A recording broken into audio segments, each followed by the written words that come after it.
So good to see everyone. It feels a bit surreal. Welcome to the inaugural Sadie T.M. Alexander Conference for Economics and Related Fields. My name is Fanta Traore, and I am a proud alumna of the illustrious Howard University, where I was a political science and economics double major. Currently, I work at the Federal Reserve Board and serve as COO of the Sadie Collective.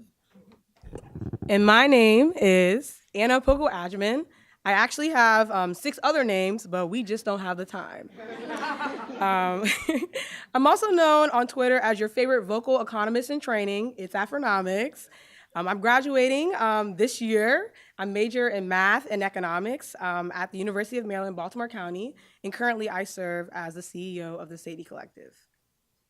We are so grateful to have each of you here with us today.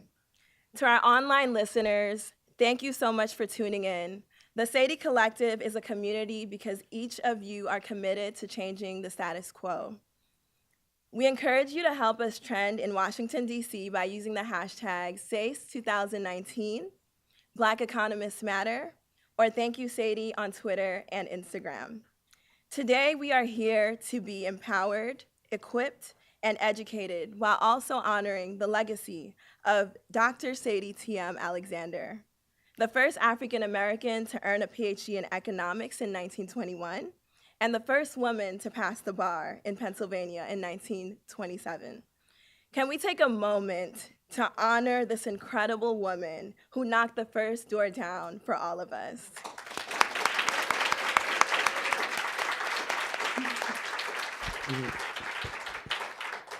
Now, y'all know Dr. Alexander was simply a boss. After receiving her doctoral degree, she was barred from practicing economics because of racism and sexism. Shunned by the profession, Dr. Alexander essentially said, "That ain't no problem," and briefly worked at an actuarial firm before returning to the University of Pennsylvania to obtain a law degree in 1927. In doing so, she became the first woman to earn a law degree from the University of Pennsylvania and the first Black woman to be admitted into the Pennsylvania bar. In other words, Black girl magic.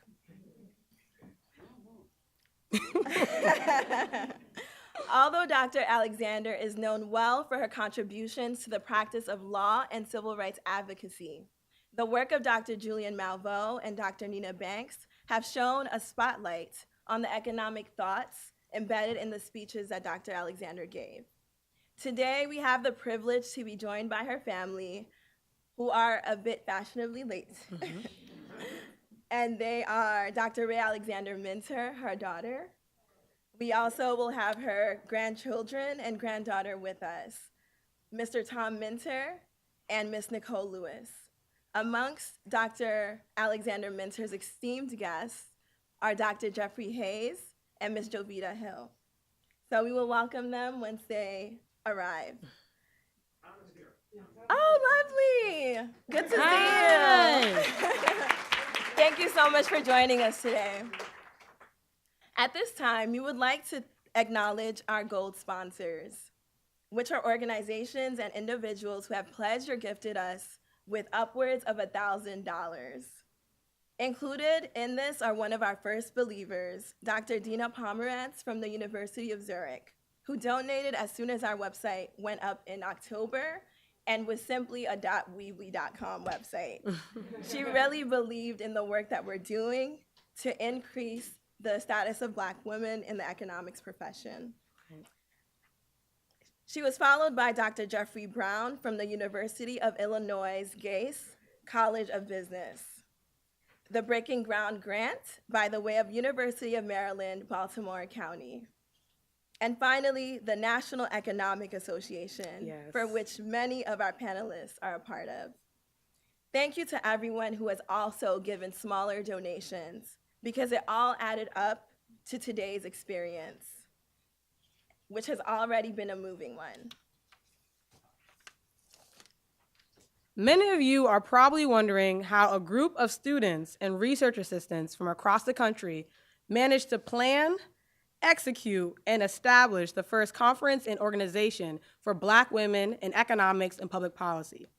Fun fact, None of us are above the age of 25, and we span across 5 states. Oh, thank you.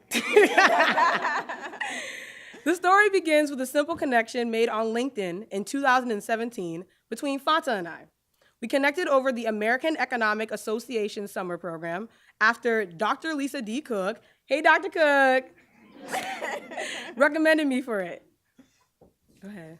Anna and I met each other for the first time in person at the ASA conference, the largest gathering for economists in the US in 2018, where we both attended seminars that discussed the severe underrepresentation of minorities in the field.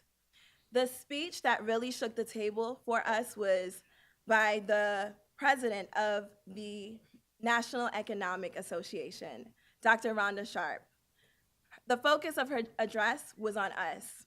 She mentioned the share of Black women in the field was declining, which was alarming for us as aspiring economists and public policy practitioners. Right. We also attended a seminar that focused on mentoring the next generation of underrepresented minority women in the field. And so thanks to Dr. Marie Mora, Dr. Lisa D. Cook, and Dr. Shelley Lundberg, that session was able to happen. Today, the Sadie Collective exists to help address the pipeline of Black women into a profession where less than half of 1% of all doctoral degrees are awarded to us. Let me repeat that. Less than 1% or less than half than 1% is actually about 0.06%, which is pretty abysmal. With that said, before I exit the podium, Fanta and I would like to take a moment to recognize our fabulous team and the people who helped make today possible. To the sisterhood behind the Sadie Collective, Jada Hauser, Kayla Jones, Shayo Adeleye, Mikkel Richberg, and George Ann Ryan. Woo, child, we made it. Thank you. There are simply no words that we could possibly say to express our gratitude and appreciation for each one of you. I'm getting emotional, sorry. From the bottom of our hearts, thank you for believing in this vision. All of this would be unfathomable without your consistent dedication and passion throughout this entire process.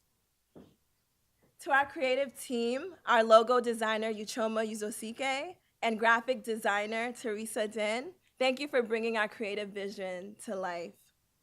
To Mathematica, specifically Dave Roberts and Derek Mitchell, thank you for trusting us with this space and vision. Together, we have made history, and that is worth celebrating. It is now with great pleasure that I get off these cute but very painful heels and turn the stage over to my wonderfully kind, exceptionally smart, ride or die co-founder, Fanta. Thank you so much.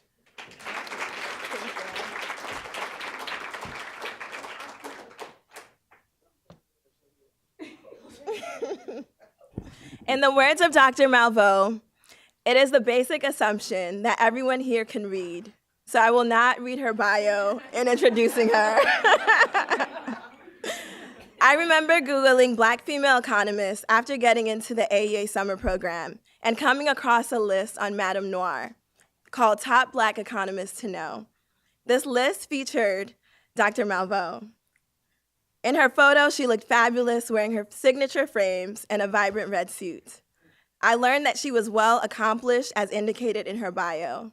So I thought to myself, if this is what it looks like to be an economist, the ability to do work rooted in passion, to do it authentically and with service, all while maintaining one's fabulosity, then I wanted to know more. Fast forward to attending the Economic Policy Institute's 10th anniversary of the program on race, ethnicity, and the economy symposium organized by Dr. Valerie Wilson, who's also here with us today. I experienced Dr. Malveaux for the first time in person, bold in presence and knowledge, because she is not one to mince words in service of the Black community. She opened up the panel with wit, data, and a sense of conviction about the rights all people deserve. As a board member of the Economic Policy Institute, I was in awe as she moderated the panel. She shared experiences Sadie had while pursuing her degree in economics, truly doing justice to the legacy of the phenomenal woman that we are honoring today.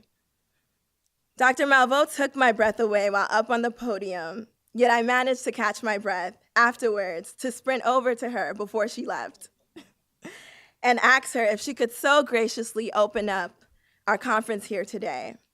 Our team had our eye on her. I had to push aside my nervousness and being starstruck to ask on behalf of everyone here today if she could open up today's inaugural conference. We knew she'd do it in an unforgettable way. Dr. Malveaux has written about the work of Dr. Alexander, so it was a no-brainer to request that she usher in this experience. A few weeks later, Dr. Ray Alexander Minter set up time to speak with Anna and I about honoring her mother and affirmed for us that seeking out Dr. Malveaux couldn't have been a better choice. She said, "I haven't seen Julianne in so long, and she is truly like a Black preacher." Dr. Malveaux's work has been featured in newspapers across the country, such as the LA Times, the Charlotte Observer, the New Orleans Tribune, the Detroit Free Press, and the San Francisco Examiner. You can catch her on her show Malveaux, and also on her show Works for Progress on WPFW's radio station. Over the years, she has been featured on CNN, BET, PBS, NBC, ABC, Fox News, MSNBC, CNBC, and C-SPAN. The world has been winning since Malveaux has graduated with her PhD in economics from MIT in 1980. She has been a visiting professor at 6 schools and received honorary degrees from 4. Through it all, Dr. Malveaux's commitment to Black women's trajectory can be seen in her research spanning intersectionality of race and gender, Black economic development, and by her serving as president of the oldest college for Black women in America.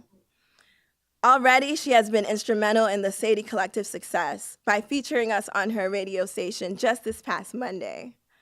The rest is literally history. And today is a continuum of it with your opening remarks. With that, I welcome to the podium Dr. Julianne Malveaux. It was like 1990 when the American Economic Review had asked me to write something about Sadie. And I really didn't even know, as an economist, I didn't know that much about her. I went to go read her dissertation, which was amazing. Talked to Dr. Phyllis Wallace, who was my mentor and the first Black woman to get a PhD in economics from Yale University. Talked to Dr. Wallace about her, and eventually tracked down Ray Alexander Minter, and that was our first conversation. And we had this great conversation, and she basically cautioned me about making my own interpretations about Sadie's life. She said, let the facts speak for themselves. I do tend to interpret things. But we became fast friends, and so I can't wait to see her. But it is Black History Month, and the theme, ASALA, the Association for the Study of African American Life and Heritage, sets a theme every year for Black History Month. This year, the theme is migrations. And so it's very fitting that Dr. Alexander's doctoral dissertation was on migrations. The title of her dissertation was The Standard of Living Among 100 Negro Migrant Families to Philadelphia. So this was a period of the Great Migration where Black folks left the South because post-World War I especially, it was extraordinarily oppressive. Well, it was always extraordinarily oppressive, but post-World War I, people had a sense, especially as Black men had gone to war, they had a sense of increased mobility, a sense of increased possibility. And so people literally left the South and came north. Other things happened that were very interesting, too, during that time period. If you might recall, the Chicago Defender was actually banned from certain southern states. Why? Because Black people were able to see other Black people outside of the South living very well. Now, some of our people did exaggerate, and that's also interesting. We have a story, an anecdotal story in our family about a cousin who went to Chicago. He was a chauffeur, but he didn't tell anybody that. So he sent back pictures of himself standing by these big old cars. And so all the cousins saw what, and he wasn't the brightest cousin in the world either. So like, if he could get a car like that, certainly I can too. left, found out, no, it's not quite like that. And of course, the North was not a lot better than the South, especially when you looked at Chicago, where the defender was, the inability of African Americans to belong to unions, and the racial tension around unionization and the use of black folks as strike breakers was palpable. But at the same time, it was a different way of living. So Dr. Alexander basically looked at the standard of living among 100 migrant Negro families. And it's interesting because she did this work, and it's very detailed work, before we had the Consumer Price Index or any of those things. You could almost say that she was a forerunner to doing that kind of work with that kind of micro focus. Now, what's also very interesting is the narrative around the work, because everything, when you look at Dr. Alexander's life, you look at Sadie's life, we're looking at race, class, and let me underline class. These were bougie black people. Let me be clear, they were real bougie black people. I think Ray's, there were the 500 people, Tom, at Ray's wedding, there were a lot. It was the talk of the town. And so I think someone wrote about it and said that this was so, we're not mad at you because y'all bougie. Most people aspire to be bougie, although they lie and say they don't, you know. I remember a woman once told me, she says, I don't know that I want my daughter to be bougie. I said, well, what do you want her to be then? I won't tell you what else I said. I'm going to keep it clean. But in any case, no, there is nothing wrong with having middle-class aspirations. After all, that we do live in a place with middle-class aspirations. But the class state that Sadie grew up in, understanding that her grandfather was one of the AME bishops, early AME bishops, understanding, again, that her family was really quite accomplished, and understanding that she served many presidents. Truman was the first to appoint her to a presidential commission, but she served under several other presidents. But again, as I'm saying, the class bias that she experienced it shows through in her dissertation, where there's one line where she says, if the Negro would spend less money on, and I forget what she says, and more on saving, that the race would be better off. She also disses the church in a very interesting way. If we have less money on stained glass windows and more on betterment. But I love that line because, you know, quite frankly, the black church has been both help and hindrance to the black community. Probably more help than hindrance, but there are, and the patriarchy, which she doesn't address, but I often do in my work, the patriarchy implicit in the black church is also something that we have to begin to unpack when we talk about the status of black women. And so her dissertation is almost must-reading, and I would encourage all of you, especially if you're interested in these migration issues, to take a look at it. The fact that Asala picked migration as its theme segues very well with where we are right now, where we are today, in terms of talking about the time period. As Fanta and Anna said, Sadie did not have the opportunity to teach economics or to play in the economic sandbox very much. So she went to law school. And this is a story that I tell young people, always have a plan B, C, D, E, and F. And go on down the alphabet if you have to. But she accomplished very much. But we know that she was still interested in economics because when you go to look at the Sadie Alexander papers or you look at the list of books she had, she was buying econ books into the 1960s. She looked at many of the things that we're looking at now. So although she was a lawyer, she was a civil rights advocate and activist, and she also always agitated for the rights of women. So we have to, in the context of today, take some of that and extrapolate some of that. I wrote a piece years ago called Missed Opportunity, but I also wrote a piece called Making Room for Sadie. When you study economic history, many people would not study Sadie Tanner Moselle Alexander. Why? They say, well, she really didn't play in the sandbox. But making room for Sadie means that we have to take contextual energy into looking at why she couldn't play in the sandbox and what that means for our economic history and the history of exclusion of black women in the economic profession and what that means from a policy perspective.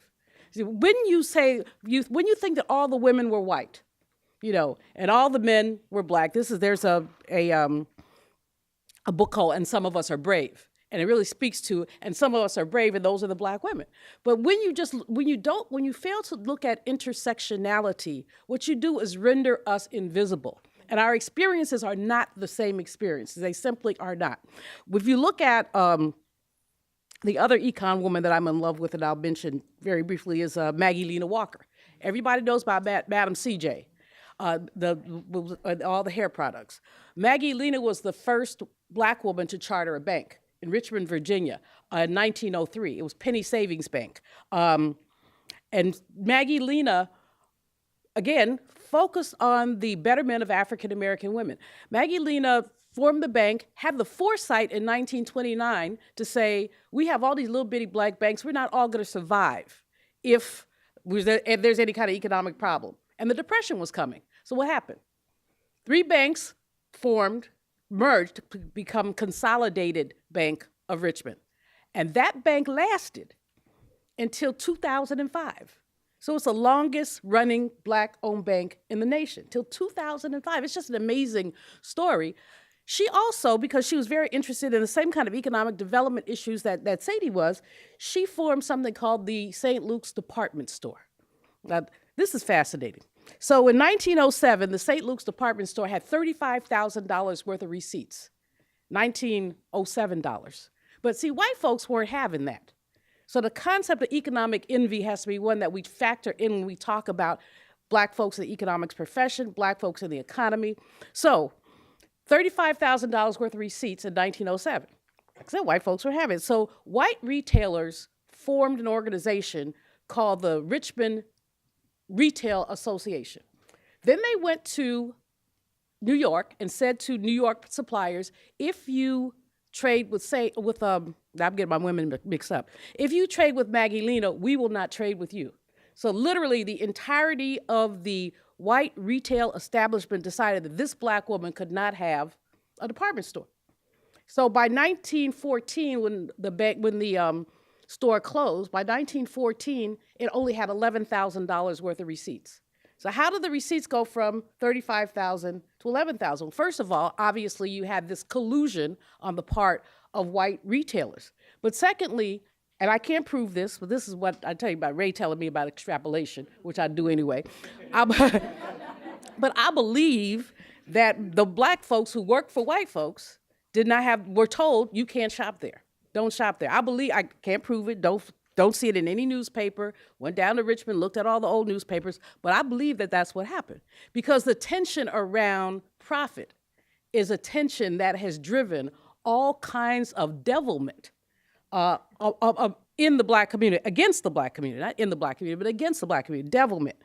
Tulsa, Oklahoma, 1921, devilment. And understand, see, there are historians who would have you believe that lynching occurred because black men were lusting after white women. Nothing could be further from the truth. First of all, don't believe all the women. Don't ever believe all the women when you have a history of lynching. One of the most heart-rendering things I ever read was the Ida B. Wells Lynching Chronicles. And this one particular one, this young white woman, she was in her 20s and she was a widow. Anyway, she took up with a black man because he was handy. He was fixing stuff around her house. One thing led to another, whatever. White people suspected that they were having a relationship. She denied it, he denied it, blah, blah, blah. Well, they broke into her house one day. Well, they found them otherwise occupied. And so girlfriend said, what would she say? White woman, rape? They made her light the match to burn him alive. And the man said to her as he was being burned, baby, would you do this to me after all I've been to you? Now, when I read that, I was like, that's this thing called evil. But the first lynching that Ida B. Wells documented had to do with economic envy. In Memphis, when a white man owned a store in the black community, but black women didn't like to go there because the store sold liquor and the white men were rude to black women and blah, blah. In any case, a brother who was a postal worker, and at that time in the 1880s, postal workers were that's the top of the food chain. So he said, let's start a collective. He got 2 of his friends to start a collective grocery store. Well, white folks weren't having that. It was across the street from the other man's grocery store. And of course, people preferred to go into a clean environment than one that was dirty and had people with liquor and making comments and all that. Meanwhile, 2 little boys, black boy, white boy, playing with marbles. Black boy wins. The white boy runs and tells his dad. Dad goes to the black people-owned store with guns over marbles. The brothers weren't having it. They had guns too. And so guns. There was not a shootout, but because black men weren't even supposed to own guns, they were arrested and lynched. And that was the first lynching that Ida B. Wells documented. The postal worker was her godson's dad. And so it was very personal for her at the time. Y'all are looking at me saying, she has gone so far away from Sadie, but I really haven't. Because this is really all about economics, economic envy, and the ways that we as African-American people and women have had to deal in a predatory, racist, sexist, capitalist patriarchy. Predatory capitalism, extracting surplus value wherever you can, has dictated essentially the ways that African Americans, but especially African American women, have had to navigate their space in the world. What we know about Sadie Alexander is that she navigated the space exceptionally successfully. But we know that she created a path for everyone who's in here. And at the same time, we know that there were major barriers and constraints to the work that she attempted to do. That there were many missed opportunities for her. I didn't know her, and I wish I had. I really do wonder whether or not she was ever frustrated. She had the classic line, the only way to open the door is to knock it down. And so that lets me know that even though I've talked about Dr. Sadie Tanner Moselle Alexander being bougie, she had a streak. See, Ray's not here, I get to say this. She probably had a streak of street in her too. Because when you say knock it down, that's not the ladylike way to do it. But whether we are wearing hats and gloves, as the Bennett Bells often do, or whether we're wearing holes in our jeans, the fact is that African-American women have always had to knock something down. I was the former president of Bennett, and and we're having some trouble now, so keep Bennett College in prayer. We're having some trouble again because white people are evil. And y'all forgive me, y'all my brothers and sisters too, but some of y'all evil. They're not in this room. I'm just saying. But when you talk about the Belle, you think about this woman who's just very, very, very refined and all this. But I think of Belle as bellicose, like loud, like say it. Understand, because even though the women of Bennett were known for their refinement back in the day, the fact is that these refined women picketed the Carolina Theater when they made us sit up in the crow's nest. The crow's nest was the third floor of the theater. You couldn't even sit on the second floor, this is the third floor.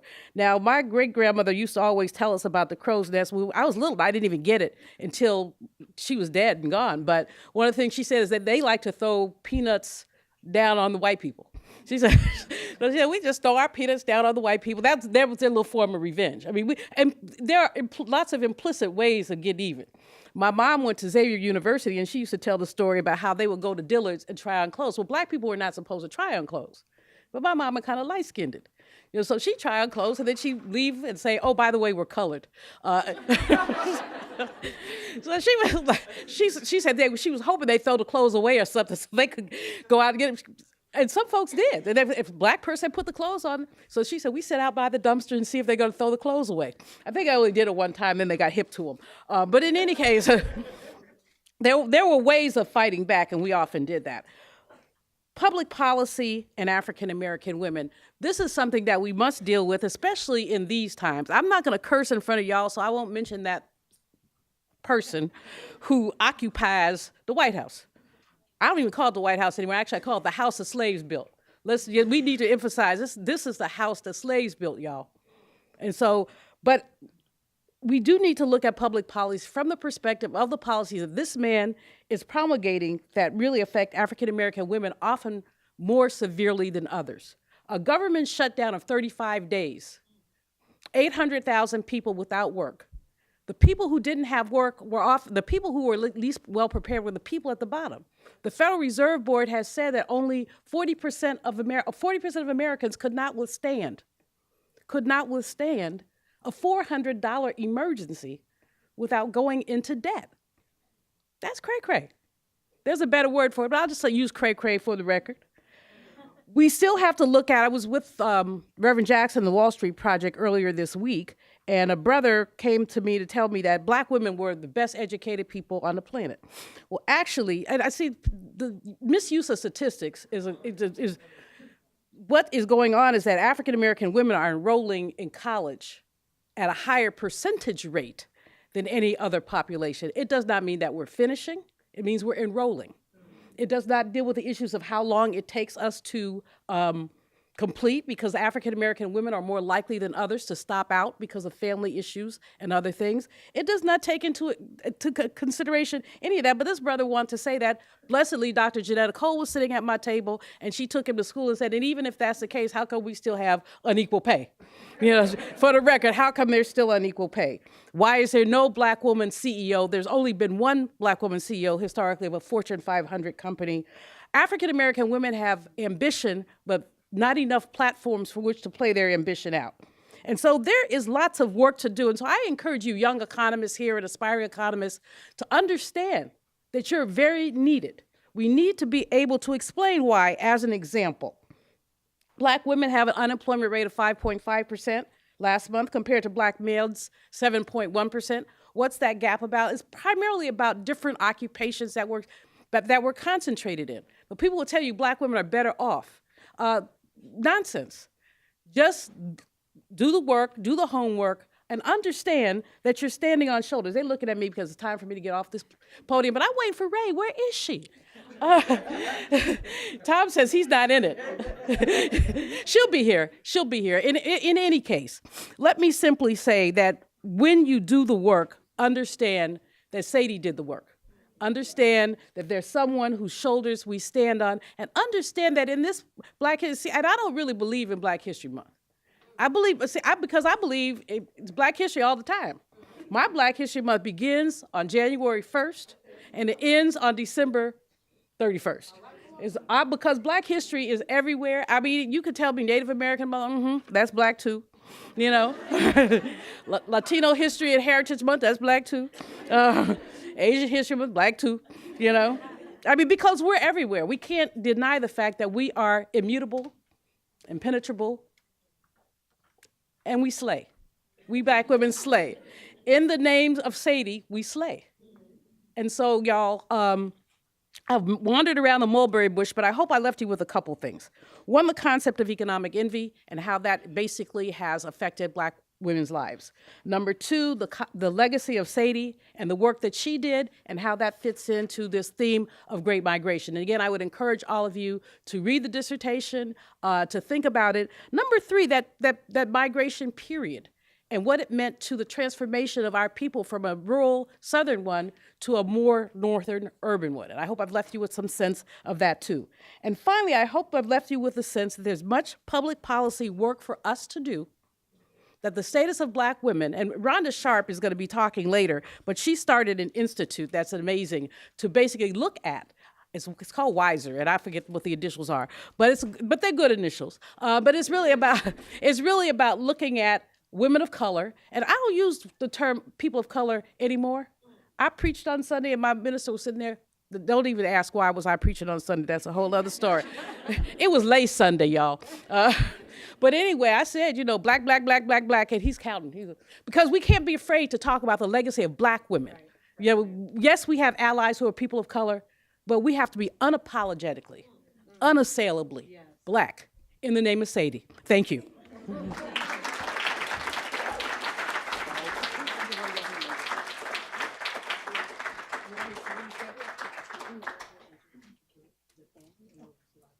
Okay, so Ray's not here, so Tom and I have the lovely granddaughter. These are for y'all. Oh, okay. They were for Ray, but y'all can hold it. Make sure she gets them. And the points to Bougie too. I'll let her know. You tell mommy, hey, you know. Well, thank you all so very much. We value the family. We value the family so very much, and we value the legacy that the family left, and we value the bougie too, because it's all good. Thank you.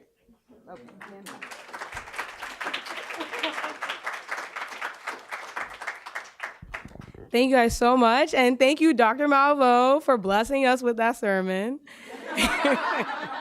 We really appreciated it.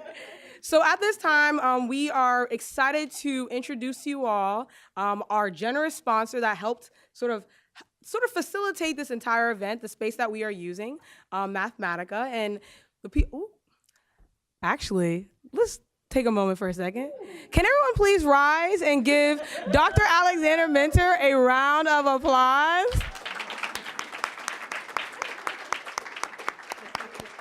We did that, yes. She is legendary, simply. Thank you so much. Okay, excellent.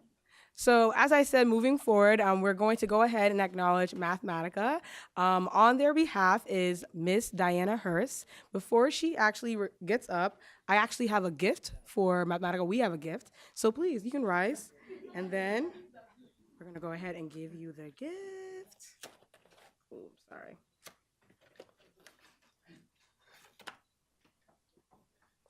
So we would like to present Mathematica. Oh, go ahead. We would like to present Mathematica Policy Research with this gift because they've done such an exceptional job of being a part of this historical moment. So thank you so much. Thank you. Oh, sorry. Thank you so much. Thank you. We can take a picture? Excellent. Thank you. Wow, this is great. Thank you for the goosebumps and for almost making me cry already. The energy in here is just fantastic, and I'm so excited to be here. As she said, as Anna said, I'm Diane Herz. I'm a vice president here at Mathematica, and I'm our chief diversity officer. And we are absolutely thrilled to be hosting this first Sadie T.M. Alexander conference. Thank you to Dave Roberts, who learned about the conference in a tweet and recognized that hosting this event would give us an opportunity to really live our values. And then he reached out to Anna and offered to host this because it's something that is so important to us. We are here hoping to help you knock down some of those doors. We know networking is really important to getting opportunities, but as you well know, networks are not always inclusive and sometimes they're very exclusive. We also know that humans, even the most evolved, or the most well-meaning, are really wired to feel most comfortable with people who look just like them. And as a result, people in power often choose people who look and act just like they do in order to build their organizations, even unintentionally sometimes. As you know, again, this can lead to really immediate exclusion of people who have visible differences, such as color or physical disability. But it can also lead to people covering up differences that aren't as obvious in order to cover up what they perceive won't be acceptable or mainstream. But we also know that to really be productive employees, and especially to be strong leaders, we have to be authentic. And to be authentic, we need to feel safe. In the 1980s, in my first job as an economist at the Bureau of Labor Statistics, I was afraid to come out as a lesbian. I was afraid I'd lose respect, I was afraid I'd lose opportunities, and I was terrified that I would lose my job. This kept me from engaging with my colleagues. I pulled back a bit, I was nervous, and they started to distrust me for that distance. It's a long story, but what eventually saved me was creating an LGBT group, the first LGBT group at the Department of Labor, and that provided a safety net for me. Through that group, we eventually identified allies who would offer opportunities to us, who would support our development, who would care about us and pay attention to our performance and not reject us based on other irrelevant, in many ways, characteristics. This was a bottom-up effort back then, and that's not all that different than what we're doing today. You guys created this event to bring each other together and create an important network that I hope will sustain you for a very long time. Now, though, many in leadership understand the long-term impacts of exclusionary networks and bias, and they understand that they not only lead to inequities, but also to work that leaves out critical perspectives. That's progress, but I really look forward to a time when we don't need a chief diversity officer, and we don't need to say some leaders, all leaders understand this. I'm proud to work at Mathematica, where our leadership throughout the organization understands that our company is at its best when we not only tolerate diversity, but we actively seek it, value it, and thrive because of it. As an organization committed to reimagining how the world gathers data and uses that data, We understand that our work is our best when we're involving all those different perspectives and drawing on diverse networks. Excuse me. But the fact of the matter is, as women in male-dominated fields and as members of marginalized communities, and especially as both, as Dr. Malveaux pointed out, we shouldn't have to feel lucky to be in a situation with, essentially with people who care about us. We shouldn't have to win the boss lottery in order to feel that our experience and our expertise are valued. So on behalf of Mathematica, I applaud what this conference has done already to honor the legacy of Sadie Alexander. I truly appreciate what each and every one of you has gone through to get here today, and I hope the network that you are building and that we are building together is as instrumental in your lives as mine has been for me. So welcome to Mathematica, have a wonderful conference, and stay in touch after this is over so that we can all help one another. Thank you.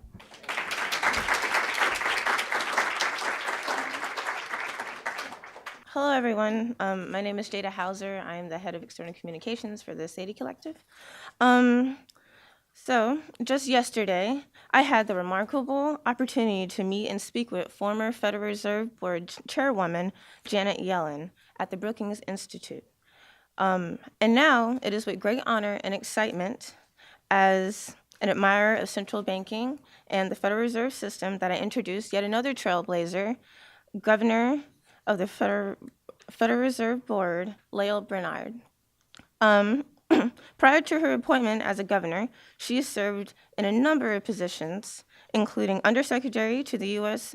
Department of Treasury, U.S. Representative to the G20 Finance Deputies, served as Vice President and Founding Director of the Global Economy and Development Program at the Brookings Institute, and as Deputy National Economic Advisor to President Clinton. She also served as Assistant and Associate Professor of Applied Economics at MIT Sloan School of Management, and she received her PhD in Economics from Harvard University.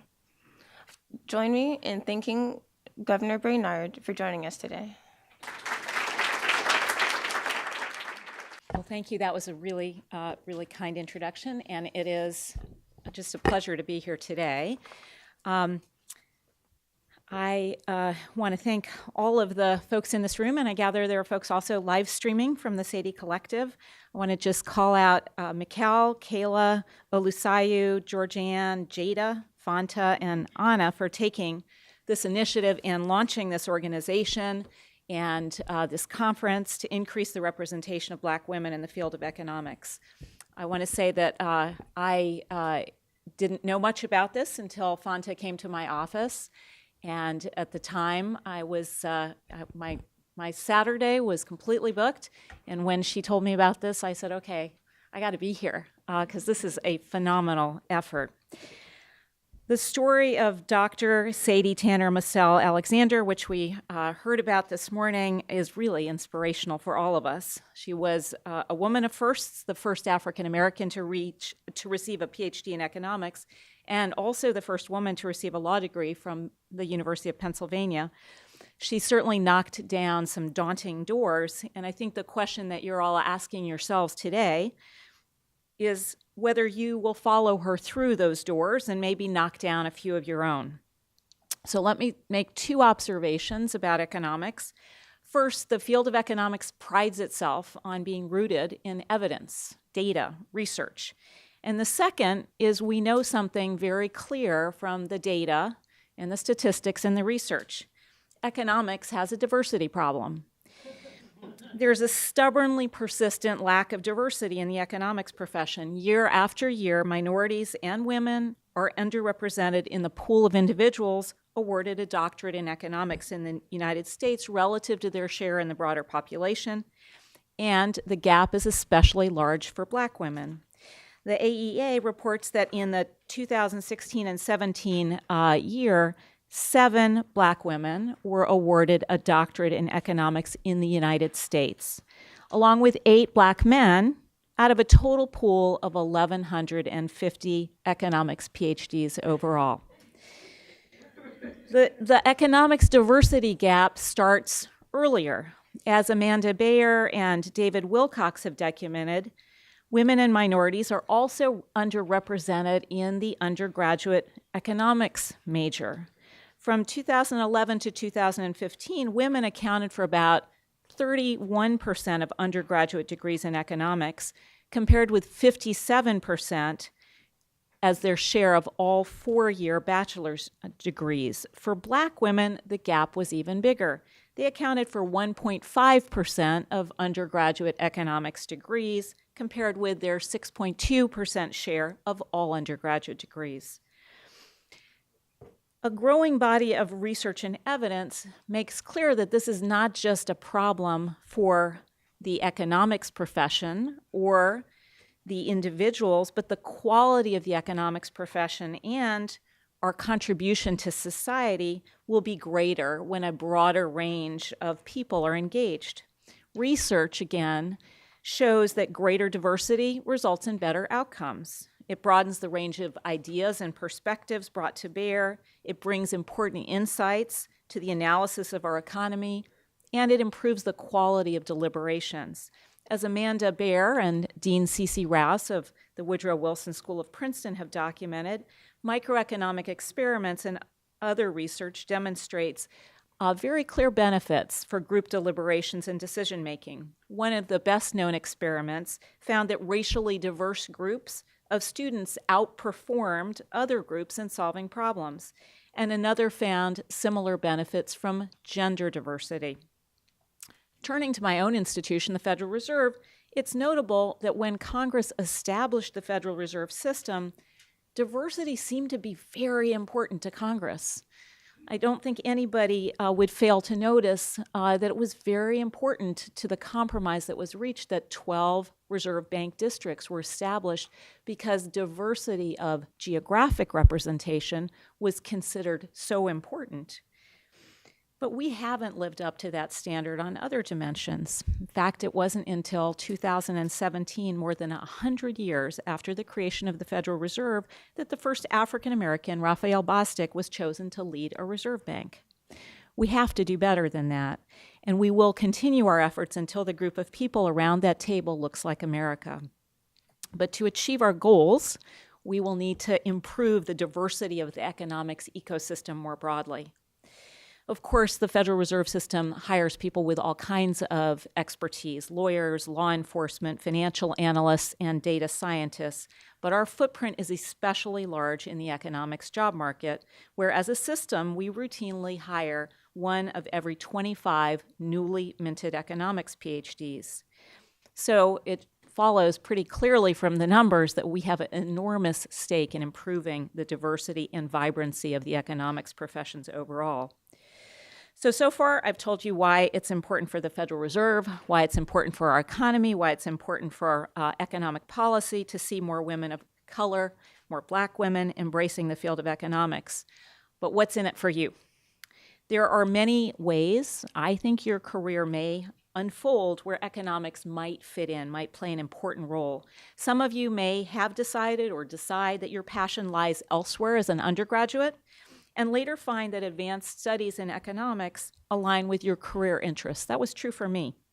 Others may already feel that economics is your calling, and just as there are a variety of reasons that people decide to invest in advanced degrees in economics, so too there are many career fields where a degree in economics can be a powerful enabler.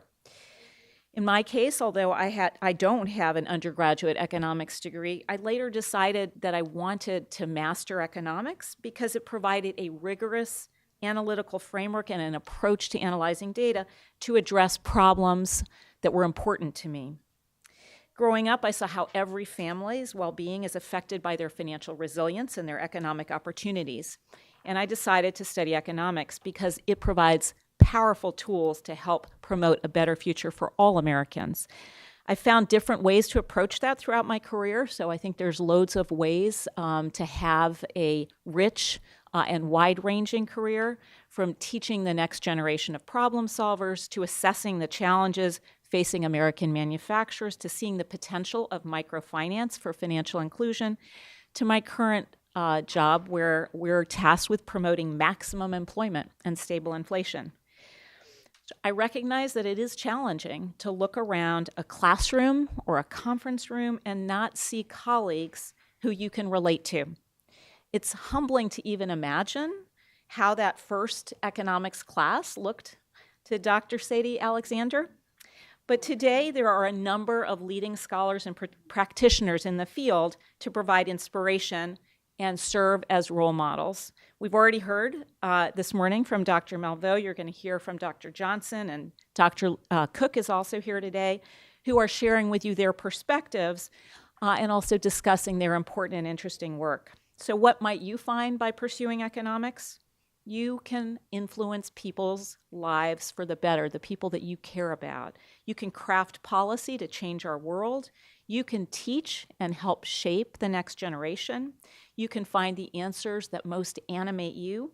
You can develop an intellectual framework and tools that will be very powerful in pursuing a range of opportunities, not just in economics, but also in business, in finance, in policy, in nonprofits.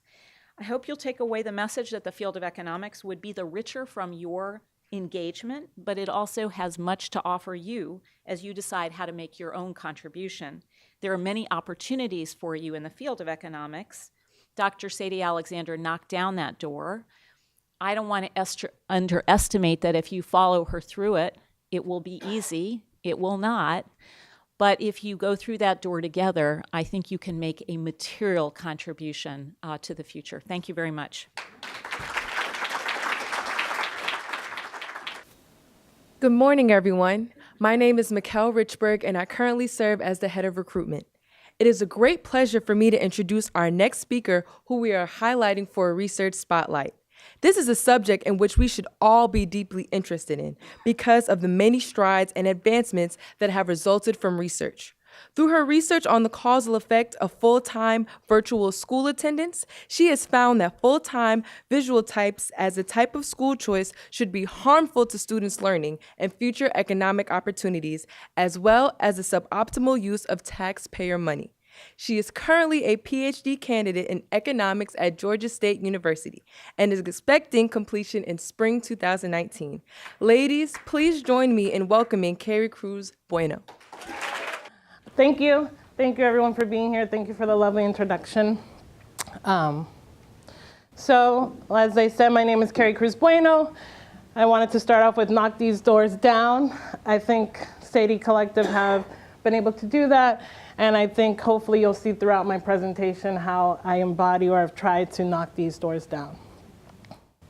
Before the actual research part of my presentation, so this actually had really nice animations, so a little bit more suspense. But I wanted to talk a little bit more about my path to the PhD and kind of just highlight that, as it's been said before, this doesn't happen by accident.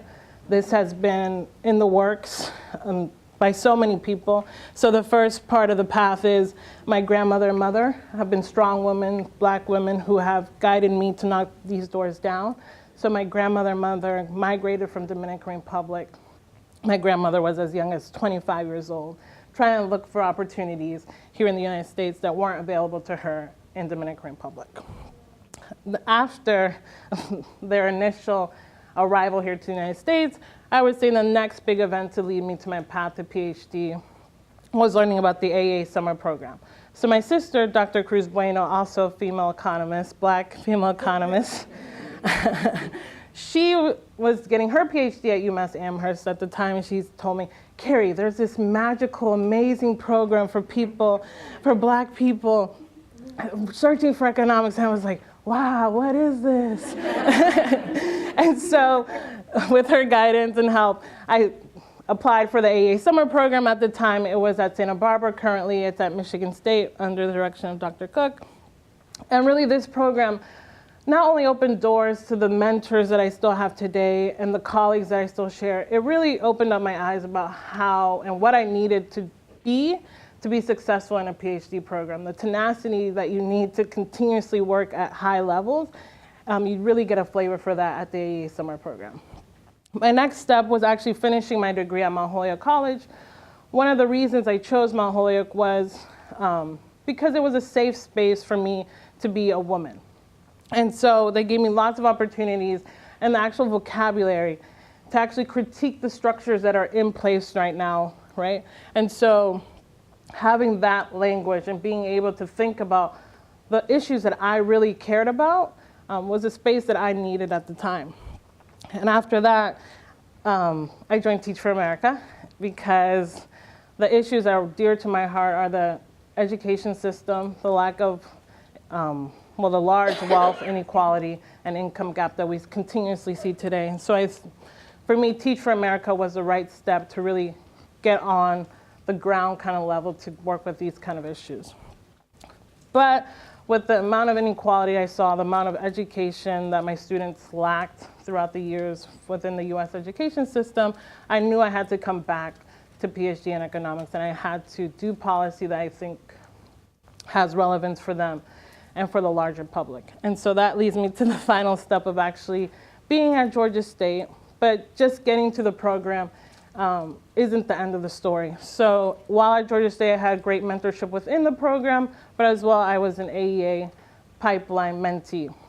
And what that means is I had amazing mentors like Dr. Marimora and Dr. Lisa Cook that are always a phone call away, always an email away, always creating opportunities for me. And when they see something, I'm one of the first people they probably email amongst the other mentees. And so this doesn't happen by accident. Me being here isn't luck, right? There's been lots of people in my background supporting me and getting me to this spot. So I think, as we've said, I stand on the shoulders of many of women here, and I'm very grateful for all of you and all you've done. But today I will be presenting actually another paper I have that's more related to my background of being a teacher previously. I'm looking at the effects of differential pay on math and science teachers and how that affects retention of teachers in the market, as well as recruiting more teachers. A quick disclaimer I have to give before the formal presentation is that I am using Georgia Awards data. And this is data collected across different education institutions in Georgia, but nothing I say today represents their opinions or views. So why study differential pay? Why study teacher labor markets? So what we see in the United States is that there's a growing boom for STEM jobs, but there's very few Americans that can actually fulfill this need. And so what we found in the literature is that actually having certified math and science teachers may induce students to take these math and science courses in college, as well as become a math and science or STEM-related major. So teachers are very influential, are very impactful of what kind of majors people choose. And so being able to learn about the supply of teachers and retaining teachers and recruiting teachers into these hard-to-staff fields is going to be essential if we want to really fulfill that gap in the STEM fields. The second big motivation why we want to study retention and recruitment of teachers is that in the US, there's been a chronic shortage of math and science and special ed teachers. And so why does this shortage persist? What can we do? And that's where my work comes into play. And so this isn't something new. There's been multiple NPR articles and newspaper articles where they look at how much shortage and how high teacher turnover rate is in the United States. So specifically, what are my research questions that I look at this paper? I look at how has differentiated pay. So when I say differentiated pay, that means extra pay given to certain teachers given their qualifications. And how does that extra pay increase the retention rate of secondary math and science teachers? The second question, how is differentiated pay, how does this extra pay influence actually recruiting teachers to the field of math and science? With this presentation, I'm only going to be talking about the first question, but my paper is linked to my website, so I'd love for you to read it. So keeping it simple here, I'm not going to throw at you the whole econometric model, but I will tell you that how do I answer these questions? The way we answer these questions is we look at a difference in difference model where we're able to compare groups across different forms of variation. So the sources of variation that I have for this project is first, to be able to get this pay, teachers had to be certified and teaching math and science. Second source of variation is experience of teachers. So this program wanted to recruit young teachers into the field, and so only those who had less than 6 years of experience received the bonus pay. Of course, the big variation here is the time difference. So the program or the policy comes into place in 2010 school year, and so we have the pre and the post years of when the program wasn't in place and when it is in place. And another source of variation is the size of the benefits. So depending what district you worked in and how many years of experience you had, your bonus could actually be bigger or smaller. So preview of the results. What I find, and me and my co-author, Tim Sass, find is that actually receiving the bonus led to about 18 to 25% less exit of teachers, so reduction of attrition. There's no evidence of teachers actually switching to become math and science teachers, and there's no evidence that within majors they're switching to become math and science majors. So general review, to answer the questions, it would be, yes, this program is effective in actually retaining the teachers who have already decided to be math and science teacher, but it didn't do a good job at actually attracting teachers to be math and science teachers. So how did this program actually look like in Georgia? So in 2009, the House bill is passed, and so this project, you kind of, when you're looking for research to do, you follow the news, you follow different sources. I saw that this bill passed, and me and my mentor at Georgia State are like, oh, we could really study and actually see what happens to the recruitment and retention of teachers. And so the bill passes in 2010, 2011, and there's two different parts to this policy. So first, the elementary teachers K through 5, they could receive $1,000 pay per year if they got endorsement in a math or science field. So that's like they took a course and they have a little bit more knowledge in those two fields. And also the second part was middle school and high school teachers from 6th grade through 12th grade could actually get paid the wage of what a teacher with 6 years of experience. So this is what we're calling the supplemental pay. So how many teachers were actually affected by this supplemental pay, this differential pay in Georgia? So about a little over 3,000 teachers each year were receiving this pay. So this is a sizable amount of teachers in a state that are getting this pay. And each additional year, and another table we have, you see that every year brings about a new 1,000 people who hadn't received the bonus in the previous year. That's not featured here. So what did the timeline look for teachers actually getting the bonus pay?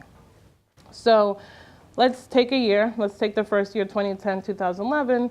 2010, there's this first count of enrollment and teacher certification count.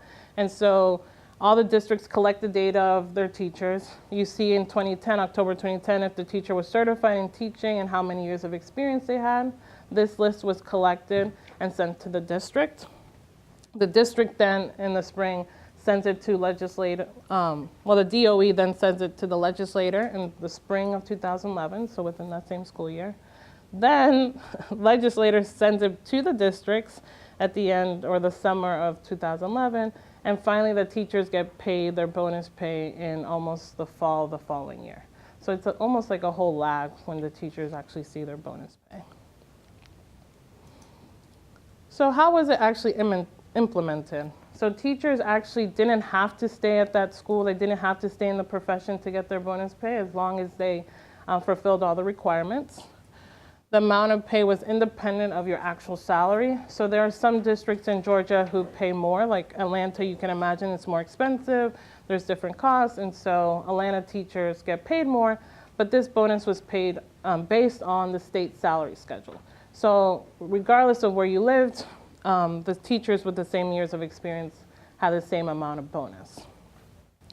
And the amount bonus pay actually declines with the amount of experience you have. So it'll be easier to see it in this table, how the pay was actually calculated. So we see the first column is salary based on actual years of experience. So for those of you less knowledgeable with the teacher pay schedule, is that teachers are paid mostly due to experience they have in teaching. So from 0 to 3 years, 0 to 2 years of experience, teachers get paid the same wage depending on the amount of education they have, let's say a bachelor's versus a PhD, and the amount of years. And so for the first 3 years, they get paid about $33,424 according to the state schedule, while a 6-year teacher gets paid $37,985. The difference of those two numbers is what the supplement that the 6th through 12th grade teachers receive. So over 5 years, they could have received a total of $19,766, almost $20,000. This is what we would call in the education and economics role a very sizable bonus for teachers. So I've talked a little bit about it. What data did we actually use? And this is really important, especially for the younger economists. Really finding a data source that can actually answer those questions is a hard task.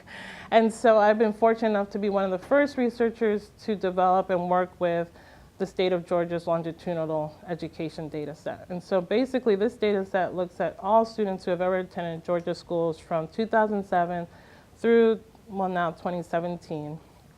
From their pre-K records all the way through college records and UI unemployment records, so labor force outcomes. So this is an amazing data set where I can look at all these different aspects within the education world. Oh, I missed this slide. Okay, so jumping right into the results. I want to make sure we have time for questions. So here what we have is the difference in difference table, one of the main results of this project. And the first column is the difference in difference, where we're just looking at if you qualified for the bonus pay. There's the first difference, and the second difference is pre and post time. And what we find is that we have an exit hazard ratio of 0.82. And so interpreting that, that means teachers who receive the bonus pay have 18% less likely to exit the profession. These are really big, sizable numbers. When we look at the triple difference, so we break out another one of the certification versus being qualified, certification versus certification, teaching and years of experience, as well as pre and post, we see that retention is actually higher when we break it down along these 3 lines of variation. And that's about 25% less attrition of teachers in math and science. Big, sizable numbers. This is really what I want to say encouraging as a policy. So this tells us that the state of Georgia did a good job in implementing extra pay for math and science teachers. Let's wrap it up so you guys have some time for questions. So like I was saying, this policy was implemented. We're able to have the data to actually see how well it did. We found that it actually did a really good job at retaining teachers who had already decided to come into the profession. What it didn't do is it didn't really help with the supply of teachers. So we still have this problem of how do we attract young people, and I guess it doesn't have to be young, but people who are in college, right, to the actual profession of teaching. How do we get more people to become math and science teachers, especially since we know it's so important for later outcomes for the students themselves and for the actual labor market of the US, where we actually need math and science and STEM related strong workforce. So I would love any questions that you would have about this and comments, or if you guys have, I think we have about like 1 minute, 2 minutes. But yeah, I would love to hear any questions or any observations that you were surprised about or that you really enjoyed seeing. Yes, So from a policy perspective, in terms of increasing the supply, which is to me the more critical issue. As you look at all this, what are your thoughts about increasing the supply? I'm sorry. So the question I have, what are your thoughts about increasing the supply then of science teachers, math and science teachers? Yeah, that's a great question. So maybe what I found is that this is not the solution, right? So we can't say that this didn't work. One of the reasons that we think it didn't increase the supply is that the actual college students weren't informed about this bonus pay. And so there was a breakdown between the actual DOE and the schools where this program is being offered and actual students in colleges knowing about the information. So I was actually just thinking about this. It'd be really cool if we could randomize some kind of actual like nudge or letter that can be sent or email that can be sent to education majors in these different schools and see if actually learning more about the program would motivate them to actually join. But in other policy, what other things can we, it's almost like a chicken and the egg. We need better teachers, right, to have good students and be attracted to these fields. But to get good teachers, it's not an easy question. I think as we continue to work with programs like this that make it more attractive, that make it more something desirable to be a teacher, not something where you have to deal with all the burdens that many other teachers have to deal with. I think if we can alleviate some of those aspects, the profession will look a lot more attractive to young and aspiring. Yeah?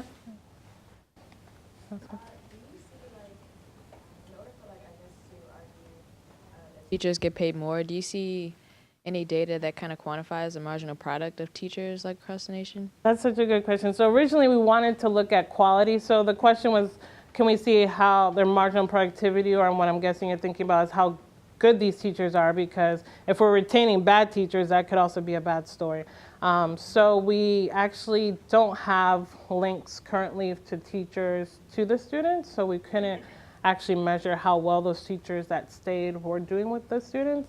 But hopefully as the data improves, they will be able to do that. And so that would be a great next paper. But it's important that the teachers are doing a good job and that we measure that. That's a great point.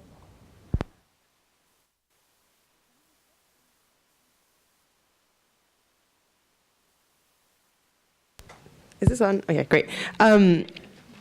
I thank you so much for being here. Thanks so much for sharing your story. I'm really curious how you came up with and formulated this specific research question, why it piqued your interest, and also how you formulated your diff and diff strategy. Kind of as a young researcher, that's always what I struggle with, narrowing down your research question and finding that focus. So if you could give me some more information about that, I'm curious. Yeah, that's a good. So as I alluded to in the first slide, I did Teach for America before entering my PhD program, which I taught 7th grade math, special ed in Hawaii for students. And so as a math, I had a math background at Mount Holyoke, math and economics. I just saw the everyday life of being a math teacher. And so they weren't able to retain me in the profession. So I guess that's my connection of like, why aren't more people being able to retain? Why didn't I find teaching at a middle school as attractive as other opportunities I could have? And so I think that's what's kind of sparked my interest. I think a lot of times it's being in the room with other people and you kind of like, oh, I'm wondering what that would happen. And then you kind of just, I base a lot of it on the experiences I've had, the community. So other work I've done is looking at school choice. And so within school choice, there's this relatively new phenomenon of full-time virtual schools. So I was working on a project with my mentor and we looked at charter schools in Georgia, but I noticed that full-time virtual schools looked very different. I went back to the literature and there's almost nothing being done on it. And so I was like, yay, I could be one of the first. And so when you look at those kind of opportunities, or if you go back in the literature and you say, wow, that doesn't look right. Something's not sitting right with the way that they're talking about this research, or, well, what have they thought about this? Have they thought about it in this angle? So for me, it's been a lot of basing it on the experiences you get. And like I said, being in a place that gives you those opportunities, it's really important to pick a PhD program if this is a route you want to go through, where people are going to be supportive and have you on research projects from the beginning. So I was fortunate enough that my first year I was already working on research projects, which is pretty unheard of.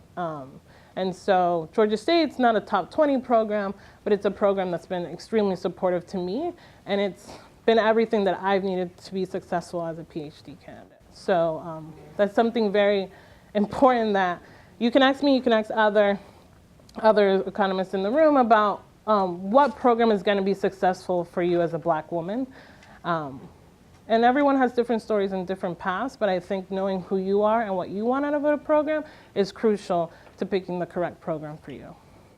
But that is my time. Thank you so much for having me. I really want to thank the whole program. So as you all know, we are honoring Dr. Sadie T.M. Alexander today in this conference, and we are graced with the presence, the power of Dr. Alexander Minter. And so she will share a couple words with us before we begin with the next panel, which will be addressing how to become a better ally for Black women in the field. Can we give her a round of applause?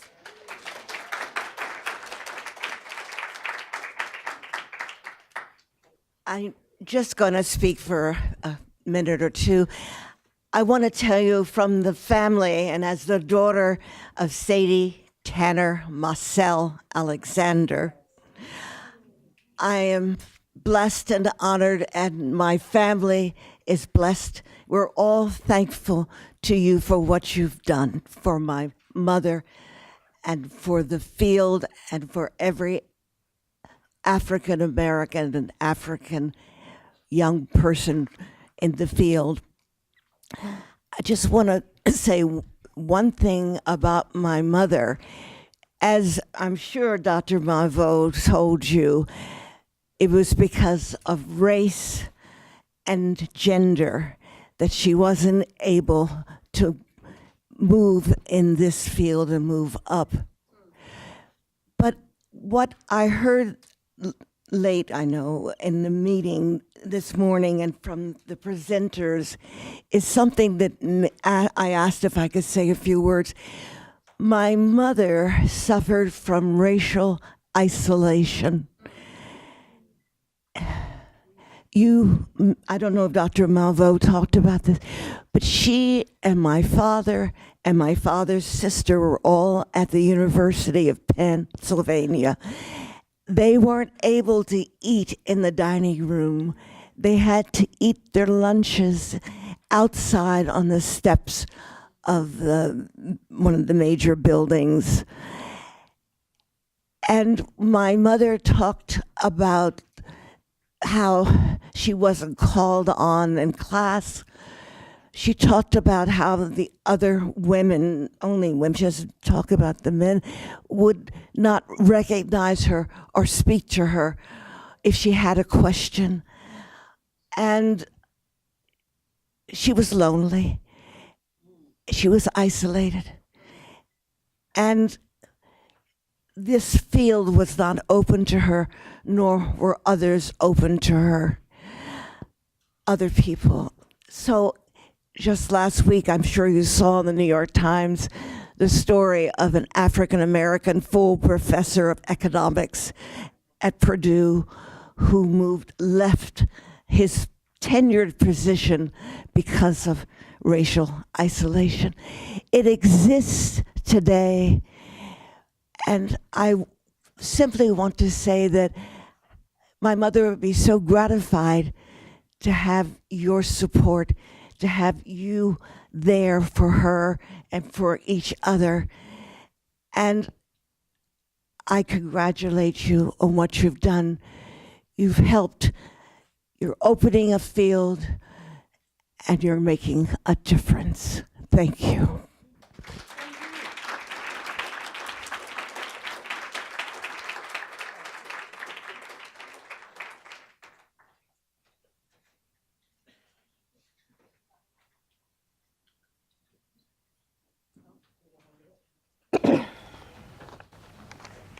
All right. Thank you so much, Dr. Alexander Minter, for those words. So now we are blessed to have the presence of three fantastic economists who have done a tremendous work in diversity. Not only that, but also their own research. And so I will go ahead and introduce them. To my right, we have Dr. Lisa D. Cook. She is an associate professor at Michigan State University. We also have Dr. Marie Mora. She is a professor at the University of Texas. I think it's Rio Grande Valley. Thank you. And then finally, we have Dr. Rhonda Sharp, who is actually the president of Wiser Policy Institute. Let's give him a hand.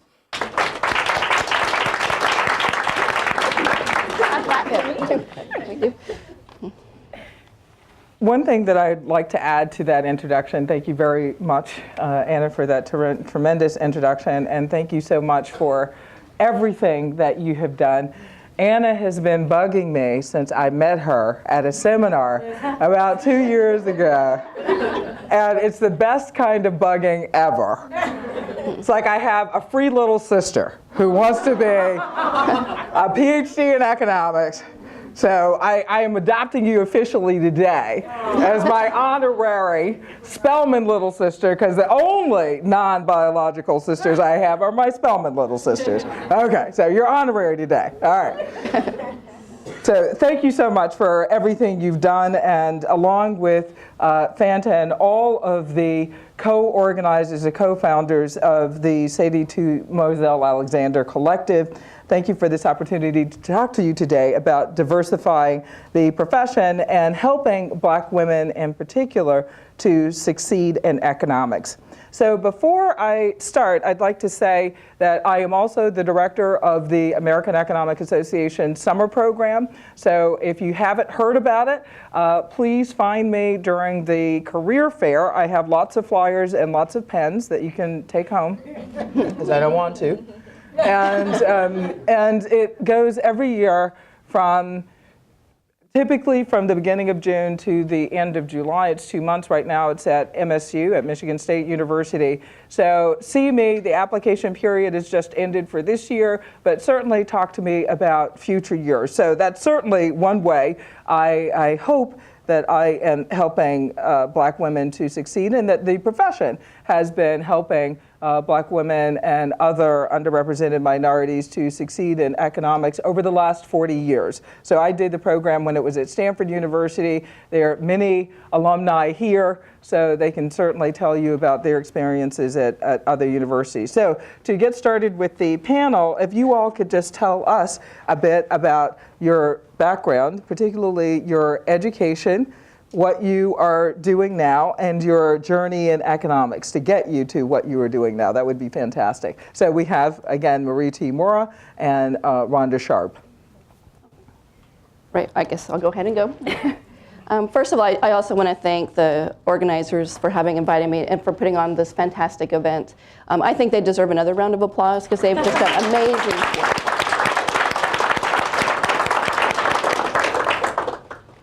I also want to say that it is my privilege and honor to be here today. I'm one of the few non-Black women who's on this panel participating in the conference, and it's a huge honor and a responsibility for me to be here. So I was extremely excited when I got the invitation. I had already heard about the conference, and I was thinking, I'd really like to go to that. And so again, it's my honor to actually be not just participating, but to be part of the panel. So yeah, I am also, like Dr. Cook, I am the director of the American Economic Association's mentoring program, which is kind of like a part 2 after the summer program. When students are in PhD programs, we do have funding, thanks to the National Science Foundation, to be able to provide networking opportunities and conference opportunities, which soon to be Dr. Carycruz Bueno alluded to. So we're excited about that. So yeah, my name is Marie Mora. I'm a professor of economics. I went to Texas A&M University for my PhD. In econ, and then I had my bachelor's and master's degrees from the University of New Mexico, also in economics. I'm originally from Albuquerque, New Mexico, so I went to my local, in-state, in-town school for my bachelor's and master's. I did not plan to major in economics initially. A lot of us don't. It's kind of accidental. I was going to major in anthropology, and I was studying issues on economic development, and I had this one course that just changed my mind about what economics is. I tell my students that economics is extremely broad. There's something in it for everybody. And that's something I found very appealing as an undergraduate, so I switched majors and went on. I did not initially plan to get a PhD. That was also kind of accidental. The economy was not doing very well, so as I was getting close to graduating with my bachelor's degree, UNM at the time had a master's program in economics, so that's where I applied. And once I was in my master's program, I got this glimpse into the life of academics. And so it's like, okay, now I want to get a PhD. Kind of a long story. I had to overcome severe shyness, so that was part of it. But if I get over it, anybody could get over it. I have one of the reasons I've been very interested in studying economic issues has to do with the fact that we do have these economic policy tools where we can make a difference in the world. A lot of my work in terms of research, teaching, as well as service has been designed to try to increase diversity, access, and inclusion within our profession and actually within our society overall. As a high school student, the city of Albuquerque, they built a new public school in a very wealthy neighborhood. They drew the school districts in a very strange way. They cut out apartment buildings, and then they cherry-picked the best teachers from across the entire district. And at the time, I found like that was, you can't blame the teachers because it's a chance to start a new school, but it was just something that stuck in the back of my mind that we talk about. It's the same school district, and yet you have this big difference in the quality of education. When I decided to get my PhD in economics, I decided on Texas A&M because at that time they had just hired Finus Welch, who was a big pioneer in the economics of education area. He had a 1966 American Economic Review study on black-white differences in schooling quality. And I thought I wanted to do something along those lines in terms of looking at Hispanic white differences. And so I could continue going, but I know we have limited time, so I'll turn the floor over to Rhonda. Hi, my name is Rhonda V. Sharp because there is another Rhonda Sharp who's an economist. She's like 5'9" from Australia. Her name doesn't have an E on it, and so I've been at conferences where people like, look at your name. I'm the other one, kind of feel like that commercial for pork where it's like the other white meat, right? So I've learned to make sure that I go either by Rhonda V. Sharp or Rhonda Vontae Sharp. Probably similar to Lisa, who I think is philosophy undergrad major. I am a mathematician, right? Philosophy and physics. Okay, philosophy let's and be clear. physics. Okay. Yes, Well, I am not a double major. Yeah. I was undergrad mathematics major, minor chemistry, journalism, and then I went on to Clark Atlanta to do a master's in applied math. And at Clark, they told us if you had to get a PhD in mathematics because there were so few black mathematicians. Yeah, I was not hearing that, right? Because I kind of felt like I had these toolboxes, but really wasn't being taught how to answer questions. So I called myself being smart. My mother would say stubborn, but I will call myself being smart. And I looked to go to Stanford to do operations research. And I got to Stanford and it was widgets. And I'm gonna tell you what, I could care less about a widget, right? So I went and talked to my department chair, so like Marie, sort of stumbled in econ. I wanted to take my electives in education. Actually thought I would do a PhD in education. But folks were like, if you do education, you have to have another field, so why don't you just study the other field? And when I went over to econ, I had Myra Strober for my first economics of education course. And I should also say, probably unlike many of you, I have always either been taught by women or taught by blacks. So as an undergrad, in high school, all of my math and chemistry, my math and science classes, with the exception of my geometry class, were taught by women. As an undergrad, all of my math classes were taught by women except for differential equations. Then I go to Clark Atlanta and all of my classes are taught by blacks. Then I get to Stanford, and it is the first time as a part of Society of Women Engineers meeting that I hear, as a black woman, I should not be doing math. I was 26, so my attitude was, you should have told me that a long time ago, right? Too late to be telling me at 26. But it was the first time that I heard that, and I will say to Stanford's benefit, there was a seminar for minority students in engineering, which they said to us, look, everybody here is used to being at the top of the class. If it's graded on a curve, you're not going to be at the top of the class. We didn't make a mistake in admitting you, right? You're supposed to be here. I also worked in the Dean of Students office, and in that space, and I'll talk about this later, I saw some of the tricks on how you help folks get through. And I want to co-sign something that Carrie said earlier, and that is about being very deliberate about where you go. And sometimes rank is not going to be, rank matters, but if you go to a high-ranked school and you don't get out, it didn't matter that you went to the high-ranked school. I went to Claremont Graduate University, again, not a top 20, but I was saying to Khadijah here, when I go back, I am just like, oh my God, I'm at Claremont, this is so wonderful. I was in Hayes. I had a wonderful experience in the PhD program. Like, I was like, what? Like, who didn't enjoy getting a PhD? This was great. But I will also say I had a black female advisor. Cecilia Conrad was my dissertation advisor. And that may have mattered. I did teach in econ until I gave up tenure Dr. Malveaux was my president at Bennett, and when she left, things weren't nice for me at Bennett, and I had to exit. And what I didn't expect was that academia didn't understand giving up tenure. So I had some trouble finding another tenure track job. And so my Uncle Jack, on those mornings when I'm like, what was I thinking to think that I could start my own research think tank called the Women's Institute for Science, Equity, and Race, which is really about, if you look at women's research, we're not part of that conversation. And if we are, we're between commas or we're a paragraph, and it's always deficit based. And I tell people, like, at 50, I was tired. Now, people in the room who know me will say, Rhonda, you were tired way before 50, but it sounds good, right, to blame it on feisty and 50. So, you know, when I started that, it was my sort of response to not having academia have space for me. I am technically, if you look at NSF's data, a mathematician, so I am not part of that 0.6% that Anna's talking about.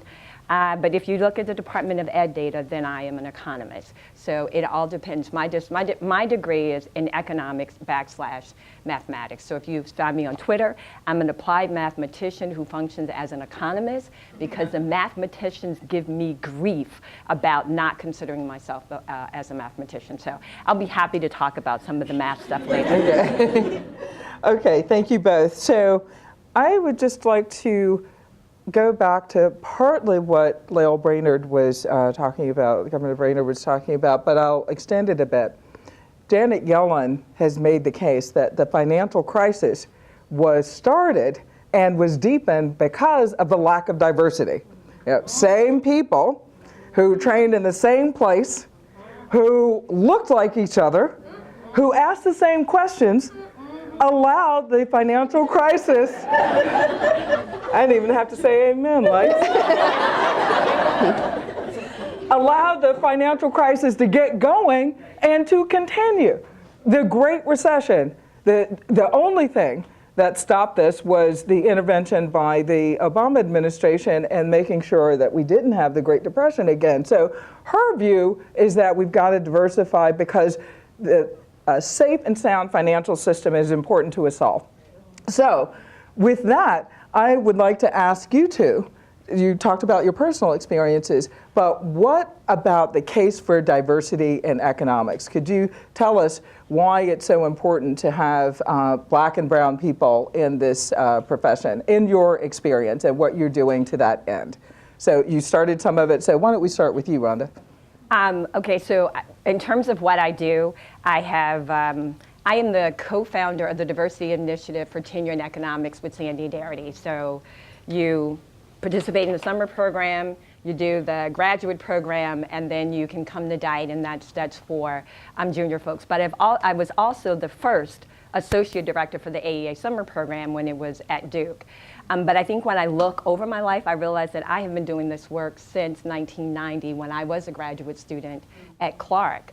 I think what's important, and Dr. Malveaux spoke about this earlier, our lens in terms of how we look at stuff is going to be very different, right? And I think that matters greatly for policy because if you're not sensitive or you haven't walked in someone's shoes, it's really hard to have a full understanding about how policies impact folks. So even with the Women's Institute for Science, Equity, and Race, I will say to folks, all women a variety of women could be single parents, but how you get to be a single parent matters.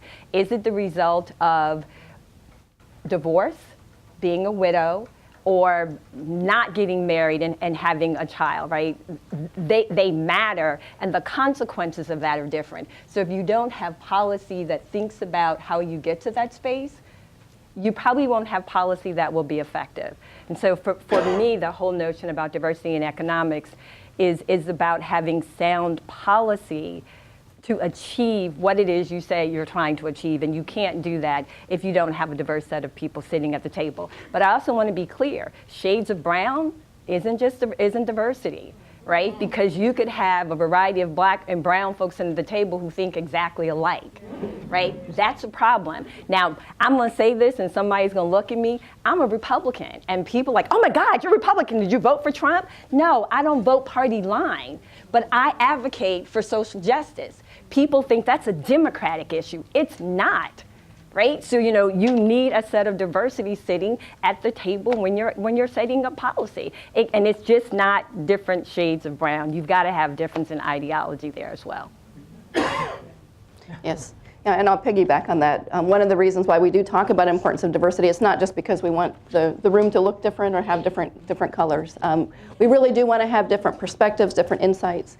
A lot of policies are being designed that affect certain communities, particularly communities of color, that are not actually getting input from members of those communities in terms of even what the policy looks like and what the effects might be.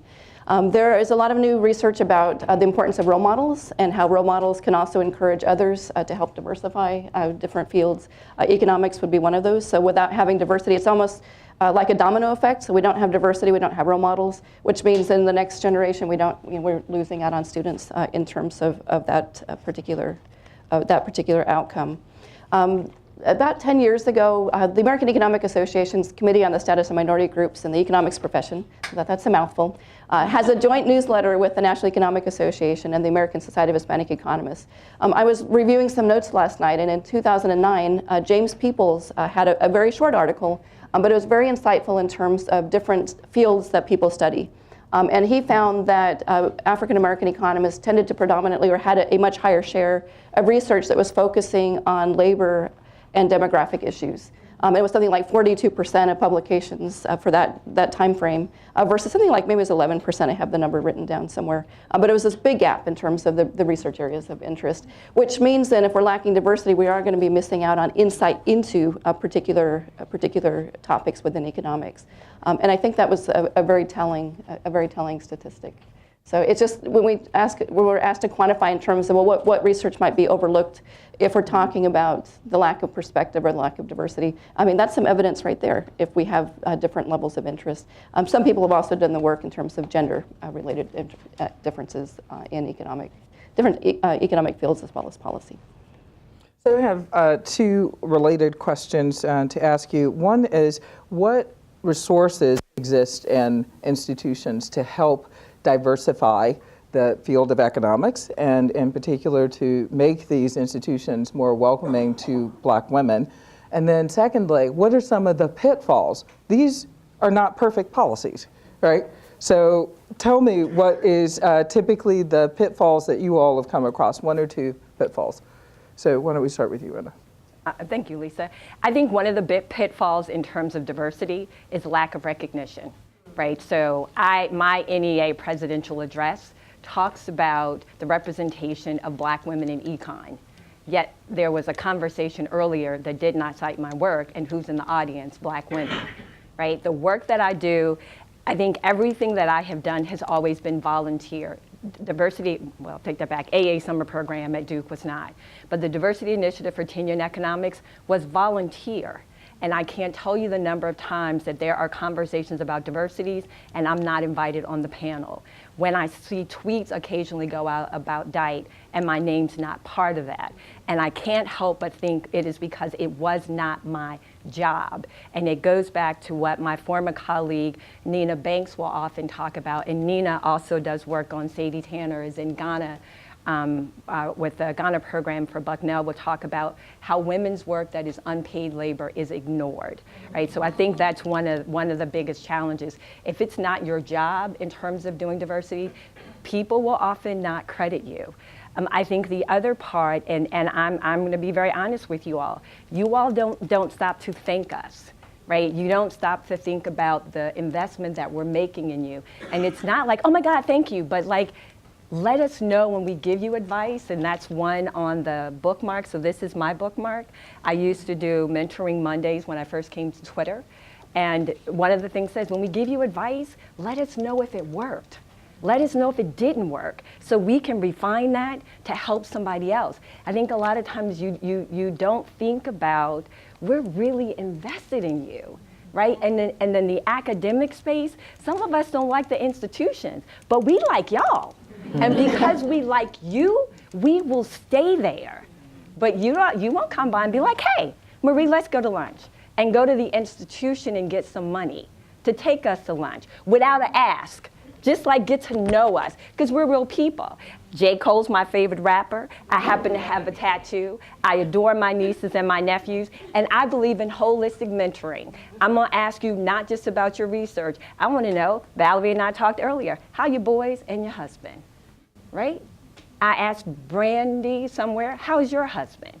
Right, holistic, the whole person. I think that's a pitfall that people you don't think about the investment that people are making when they're trying to diversify that pipeline. Yeah, I know I guess piggyback on some of that. Sometimes institutions do make a big push to try to hire for diversity, but then it's like you're hired and then, okay, go off and do your own thing. And so the remarks about being racially isolated within academia is real. I think that's something institutions of higher education are just not aware of. They think just because somebody's hired, then they've fulfilled their need to diversify without realizing that there are a lot of other needs that the faculty members from diverse backgrounds have. I think that some of the ways to get around that, if you are yourself in such a situation, fortunately we do have fantastic networking opportunities outside of institutions. And that's where I would really emphasize things like, as a graduate student, we do have that mentoring program. We have funds, again, thanks to the National Science Foundation, where I organize an annual conference. We bring the conference at the side of the summer program, so we have undergraduate students, PhD students, new PhDs, mentors, basically the whole spectrum of the economics profession from underrepresented minority groups that all come together in one space. There was a gentleman who came for the first time this past summer, and he said, I didn't even know that there were so many black economists, period, in the whole country. And it's like, well, almost all of them are here, perhaps. But we do exist. And so going back to some of the earlier remarks, I mean, networks are really important. So even if one feels isolated at her institution, know that there are support groups out there. National Economic Association is another fantastic group. Junior faculty, as Rhonda has mentioned, the Diversity Initiative for Tenure in Economics has been phenomenal over 10 years now. Lisa, I want to piggyback on one thing that Marie said about their graduate mentoring program, and I'm happy to see Valerie Wilson, who you'll hear from later. When I was a postdoc at Carolina, we actually would use money when Cecilia Conrad was a director for us to get together. And there would be, and when I say get together, it was like students from Chapel Hill, students from Duke, and students from UNC Greensboro. We would all get together. So your community or your racial isolation, if there are other schools near you, you all can get together. And I was just saying to Amari last night, Amari, I think about that, I'm so excited. And he was not excited. And Amari is a chair at Howard. And I was like, Amari, why am I more excited about this than you are, right? Why am I the excited one? And Amari said, I just wish that more people had finished. And some of the people, a person who you probably all know that was a part of that is Bomani Jones, who's now on ESPN. But Bomani was with us, and we were it was just fun, right? Not econ, just fun to just sort of get together and just hang out, just a Black econ community, right? Mm-hmm. So you don't have to wait till the summer. You can potentially use some of those funds to get people together. Okay. So I'll ask the last question, and that is, what specific advice do you have for Black women who would like to pursue careers in the economics profession? So do you like to start? Okay. Yeah. Well, one of the things I would do, again, is to reach out to networks. And there are a lot of support, or a lot of people out there who will want to support you and will want to see that you're successful. Certainly this collective is a fantastic new network, a very powerful network. And again, any of us who are participating today will want to see that type of success. I would also shop around, and that was a very excellent advice that you heard from Carycruz Bueno, in terms of finding an institution that will work with you. There might be some fantastic in-name institutions, but if you get there and you feel very isolated and not supported, that may increase your chances of not wanting to finish. Unlike Rhonda, most of us don't have the most fun going through a PhD program. Okay, they're not designed to be fun. So I think she's the first person I've heard talk about that. Which means then everybody has periods of self-doubt. All of us do. And so if you're going through a period of doubt, just know it's a normal feeling, but this is where having some kind of support group is really helpful. To at least have somebody to bounce ideas off of, if they're in town or close by to go and have coffee. But just know that that's a normal thing. And I would also say with respect to coursework, I knew I wanted to do research, and that's why it's important if you can find an institution that will take you into research opportunities very quickly. Because I accidentally, when I got my master's degree, I had done a master's thesis, so I knew I loved research. I didn't like my coursework so much, my PhD program, but I just knew like if I got through the hurdle, it's like, okay, these are check boxes. Then I can do the research and the fun thing. And so that's what got me through. So I would like to add just one more thing specifically, and I will give you some advice from the time that I spent desegregating everything from the swimming pool to schools to hospitals in my hometown. And this wasn't that long ago. If you follow me on Twitter, I talked about going to a pediatrician that was 2 hours away because my parents refused to sit in a segregated waiting room. This is because this was a small town. It wasn't that long ago. What I learned to do was to cancel out the noise. Cancel out the noise. People, every time I told them that I wanted to do a PhD in economics, I went to a number of schools. People would open up books and say, well, can you solve this problem? Could you solve this third order differential? And then I looked at this person, this is a graduate student, looked at this person, so why would you stop at 3? We have properties of this that we can figure out, just 2 plus n, anything greater than 2. Why would we stop at 3? And the person looked at me and stormed out. Clearly, not only had I answered the question, but I said, that's the wrong question to ask, right? And then someone else did the same thing, opened Variant.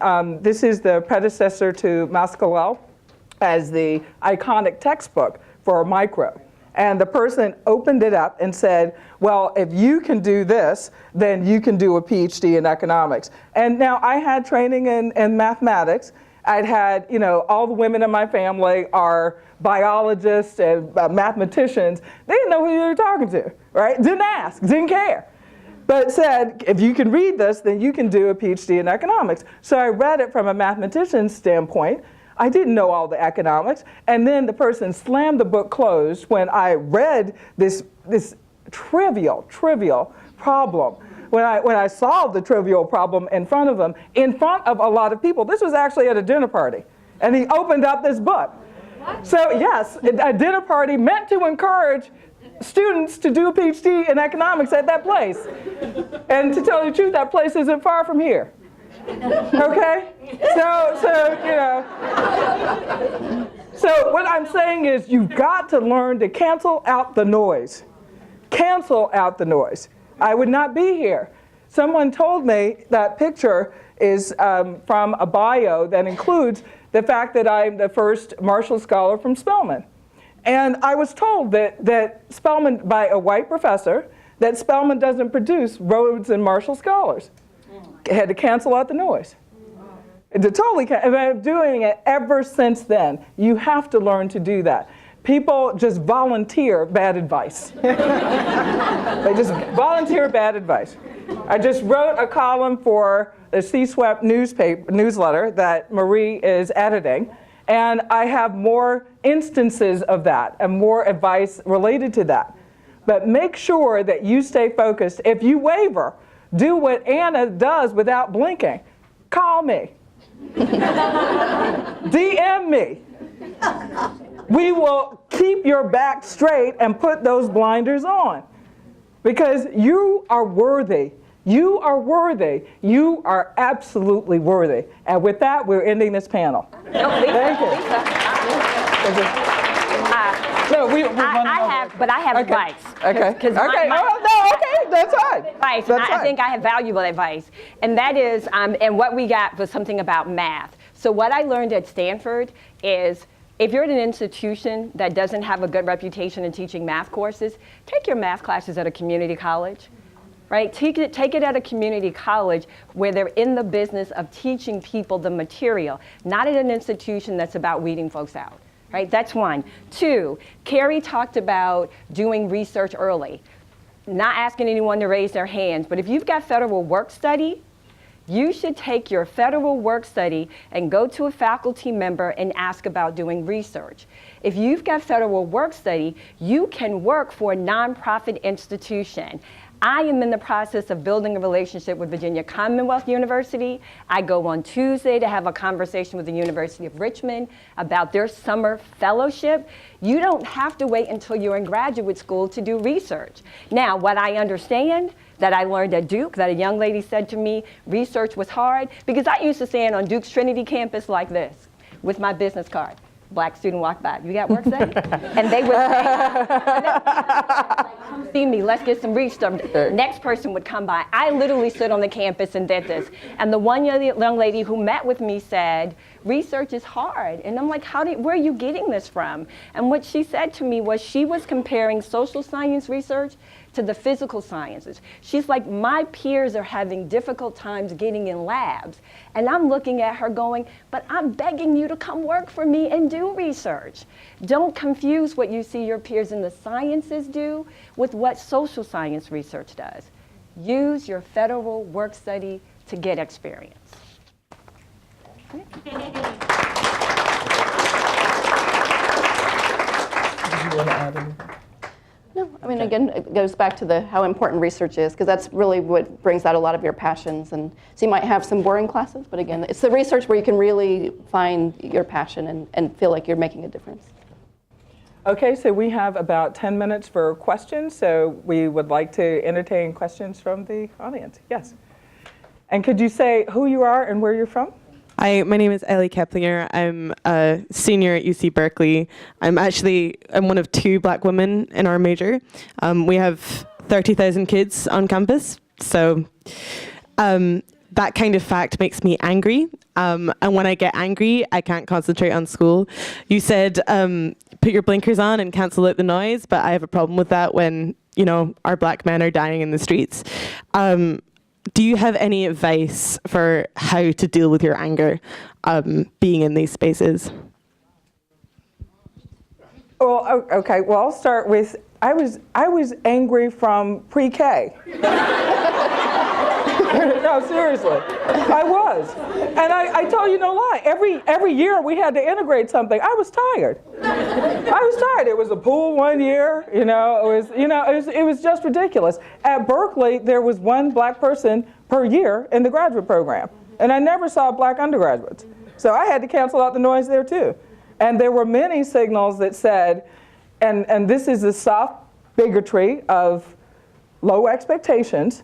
Well, you probably won't be doing academia, so why should I invest in you? So they were always shocked when, I went to Russia, wrote my dissertation, met a lot of people there, people who were helpful in promoting my career after that. And then, people started asking, well, guess I should have invested more in her when she was here. But, you have to cancel out the noise. And you have to have a community, a virtual community, a real community, to channel your anger. The speech that I give at the beginning of the AEA summer program is for us to channel our passion. So Carycruz was talking about channeling her passion for teaching. So she did Teach for America. What I said to our students, and it's interesting that you bring up this analogy, because in the middle of the summer, there were like 3 or 4 deaths of black men at the hands of the police. I think that was the summer that Eric Gardner died. It was just a whole string of people. We had to stop the AEA summer program. People were not coming to class. They were not doing their work. They were completely distracted. And what I was saying was, and people were saying that at Berkeley and other places, that their friends who were students in ethnic studies and in other fields were out in the streets protesting. And what I had to say, and I still believe this, is that you've got a gift. You've got a gift of math, of understanding. You have an interest. This is a passion you should follow. And this is where the policy conversation is happening. Given what Dr. Malveaux said, given what Rhonda said, this is where the conversation is happening. You want to be a part of that conversation. So when they're asking, how is the economy doing over here? Or how is incarceration doing over there? What are the long-term effects? For me, how does lynching affect economic activity, right? So if there's somebody asking that question, better have somebody prepared to answer it. And representation matters in that sense, because often people don't think to put together the pieces in the way you would put them together. So that's what I'm saying. Channel your anger into math and into research. And when I say into math, into all the preparatory things that you have to do, the coursework. But to get to the research, to ask the important questions. And try to avoid, as the folks who are AEASP alumni know, I don't let people write papers in labor. There are too many of us in labor. Find something else to talk about. Find something else to write about. So that you're asking possibly the same question using other methods, right? So that you're not lumped together. We don't need another labor economist. That's one of the things that I hear all the time. So ask it from another perspective. So that's my advice about dealing with your anger. Lisa, and I'm still angry. Let me jump in right quick to say something to you. Anger is a sign that something is wrong. Yeah. That's what anger is. Mm-hmm. So I was born angry. Yep. Mm-hmm. So do not despair of your anger. Right. Embrace your anger. Mm-hmm. Because anytime you walk in the room and you're the only one in the room, something is wrong. Mm-hmm. I mean, anytime you have people, Willene just mentioned to me that she was at MIT, my alma mater, and a white person assumed that she was not going to an econ conference because she was a black woman. Now this is a distinguished senior scholar, and an idiot assumed. So that's what idiots do. And she was angry, but it didn't stop her. So I mean, embrace your anger. You know, when I was at UC Berkeley, I taught there for a minute. I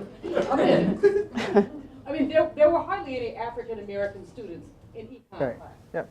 And that's how it's going to be. But if you allow the fact that you're the only one in the room to keep you out the room, then you let the racists win. Mm-hmm. And so basically, what does Sadie say? Knock open the door. Just put that on your notebook, put it above your bed, put it on your desk, and understand that. Put it on your mug. If there's a black woman who is not angry, something wrong with her. But for the young lady at Berkeley, I would say this to all of you, you don't have to wait till you're a PhD to do research. Right? I think that one of the things we also forget, from the very first book report that you did as a little kid, you were doing research. As you get older, what that research looks like will mature. So when you have classes and you can write a paper about the things that you're angry about. Don't wait till you get those 3 letters behind your name, right? Because what you'll be able to do is put that on paper and get it out, and then that teacher on the other side is gonna know you're angry, and if it's some anger about what they're doing, I would tell you to tweet about it, but Twitter, as Marie had a session, hangs around for a long time, but you can also tweet in a way that can be constructive and get some feedback about that anger, right? And I would add, as a person who hires a lot of RAs, my colleagues often don't seek people who look like you out to be RAs. So present yourself. Hi, I wrote this paper, I got an A on it. I would be happy to be your research assistant. And some of my best, if you can afford to do it, some of my best research assistants have been volunteers. And I didn't ask them not to be paid, and ultimately I paid them something because I still feel guilty about that. But I would say that they presented themselves as being motivated by research. And this is the kind of recommendation letter that I love to write. You did a good job being motivated by research. You showed up at my doorstep, and a number of those people are in PhD programs now, but they started when they were undergrads. And this is true it was true at Harvard, it was true at Stanford, it's true now at MSU. Any other questions? Yes. Lots of questions. Which is good. No, okay.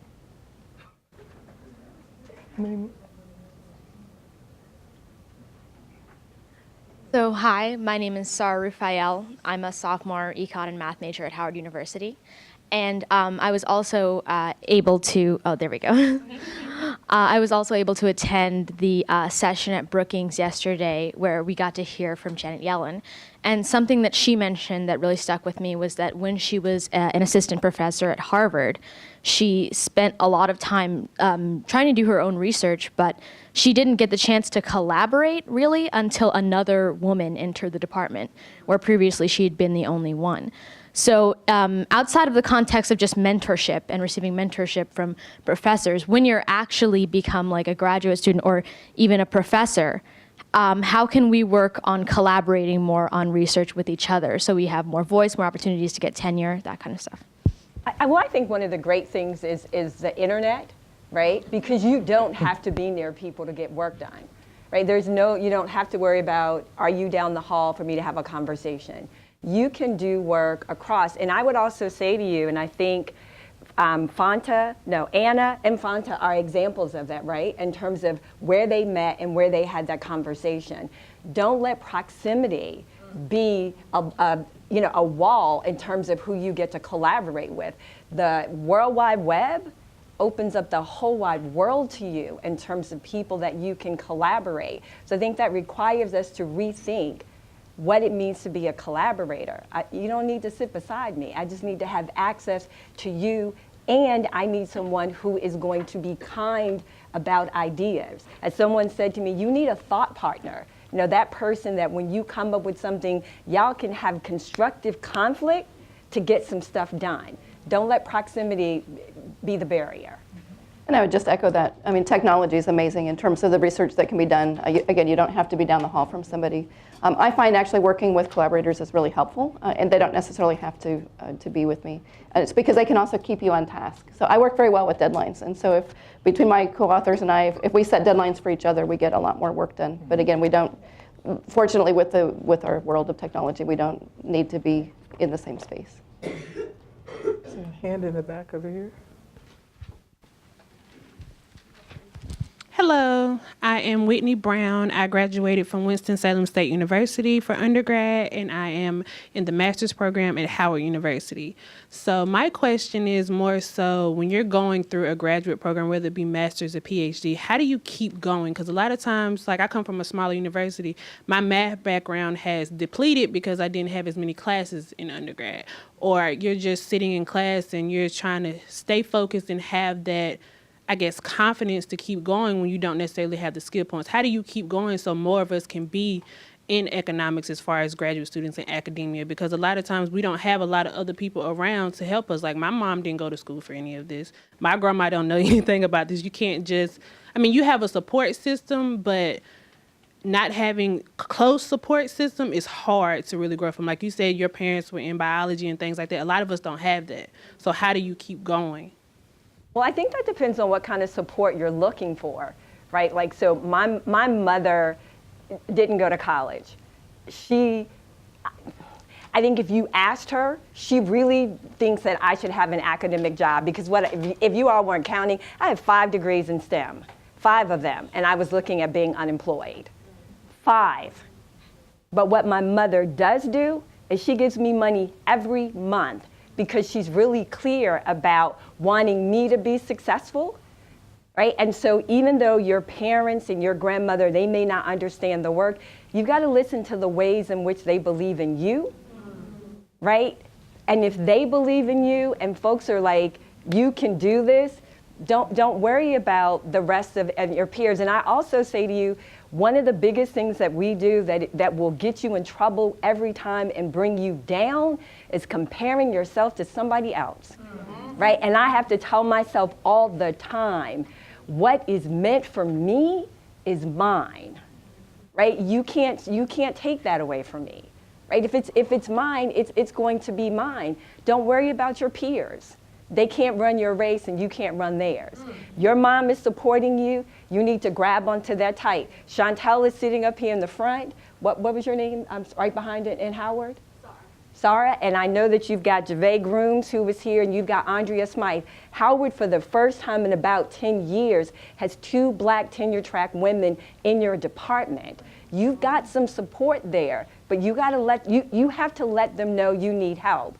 I got told that yesterday, and if you're anything like me, like that's the last thing I want to say to somebody is I need help, right? Like, because I think we think that means that we're weak, especially as Black women, right? Like, you need help, girl, you better suck that up and keep on going. No, I need your help. Let folks know that. In fact, Chantel and I were just talking. And I'm like, you have my number. Like Lisa said, why didn't you call me? And it's another thing that's on the blurb, on the bookmark, and Kenny said this.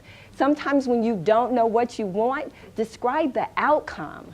Tell somebody what you think you need, right? Like, I need this. Let us figure out how to get it to you.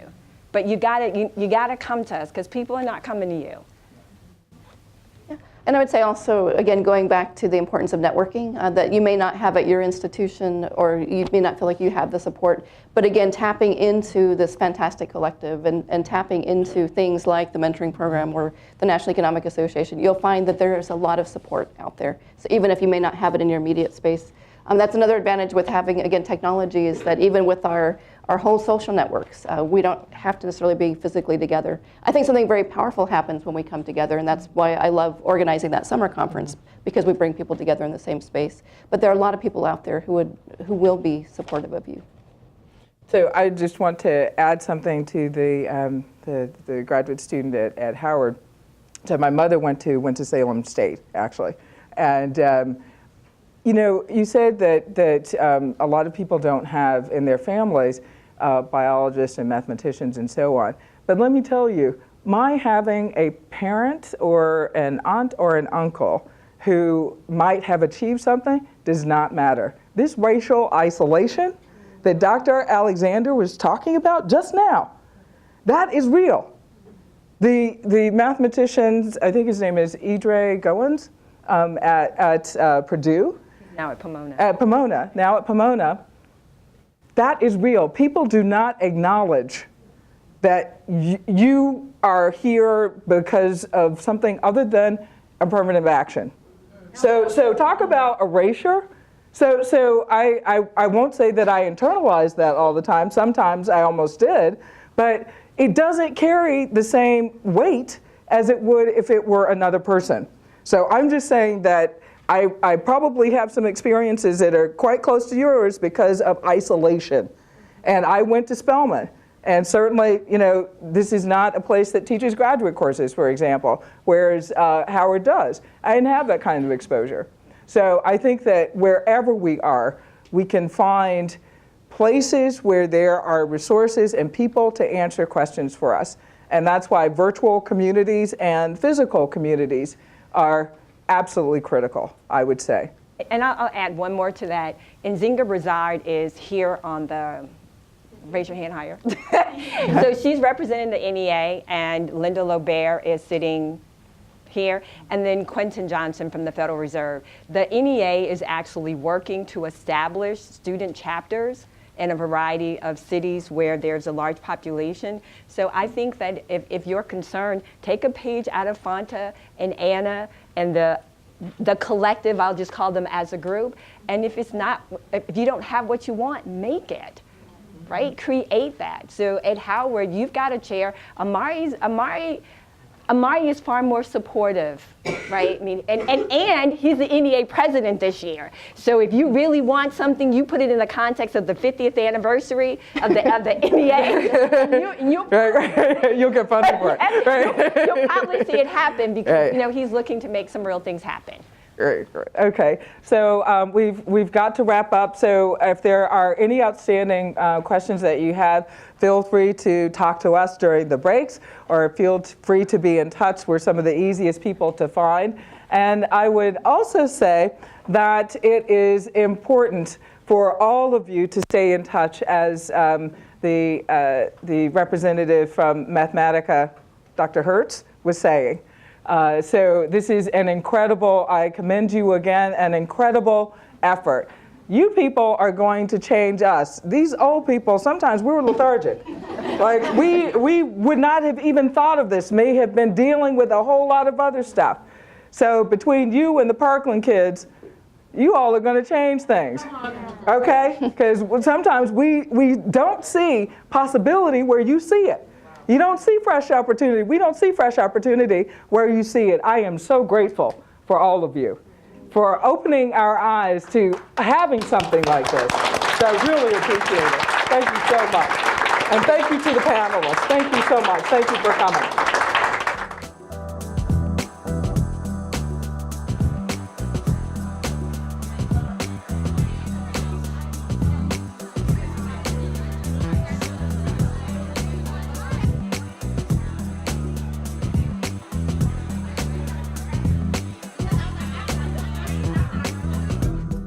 So for me, it's a great honor to introduce our next speaker to you.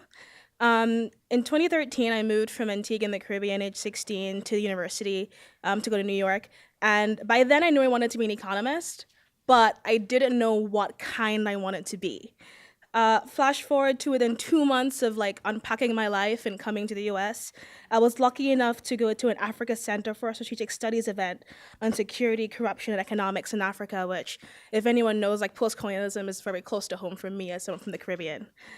The speaker at that event was Dr. Willene Johnson, and it's who serendipitously I'm honored to introduce today. Dr. Willene Johnson is the president of Komaza, Inc., a consulting firm that offers instruction and advice on financial and economic development, from issues ranging from microfinance in the security sector resource management to the role of economics and conflict management. These topics coincide with her research interests, where she has authored many papers and acts as a volunteer advisor to the Grameen Foundation, a global nonprofit that empowers the poor, especially women, to end poverty and hunger through microfinance and other solutions. Prior to these positions, Dr. Johnson worked for 20 years in the Federal Reserve System, where her assignments included research and operational responsibilities in international financial markets and country risk in Latin America. Throughout her illustrious career, she has worked extensively in Africa, where she was first a volunteer teacher and more recently, the US Executive Director of the African Development Bank. A true polyglot, she speaks French, Spanish, Portuguese, and Swahili,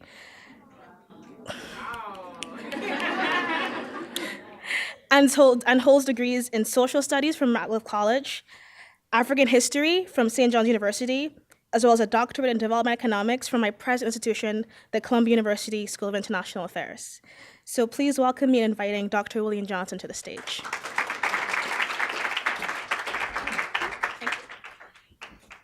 Thank you very much, and I'd certainly like to thank the entire Sadie Collective for inviting me to this meeting.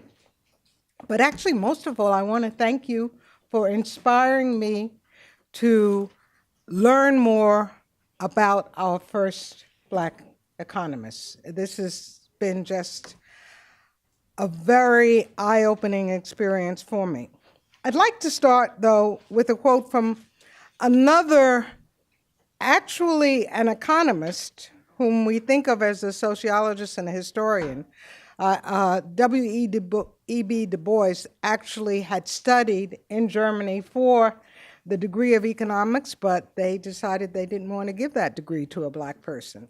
So in fact, although we may focus on the fact that that Sadie Tanner Mosel Alexander had a degree but was not allowed to function as a professional economist, at least she was able to get the degree. But the quote from Du Bois starts out, "The South believed an educated Negro to be a dangerous Negro, and the South was not wholly wrong. For education among all kinds of men always has had and always will have an element of danger and revolution, of dissatisfaction and discontent."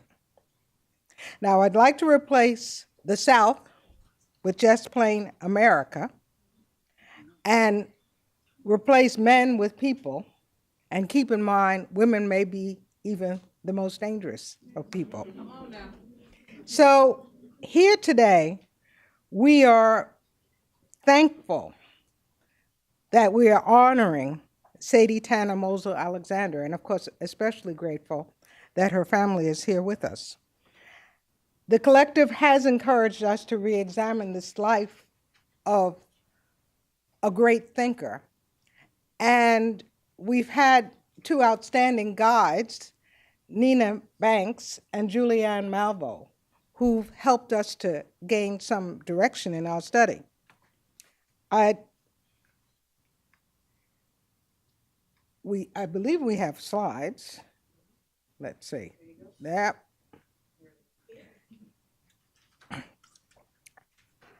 I think many of us have probably seen this next slide.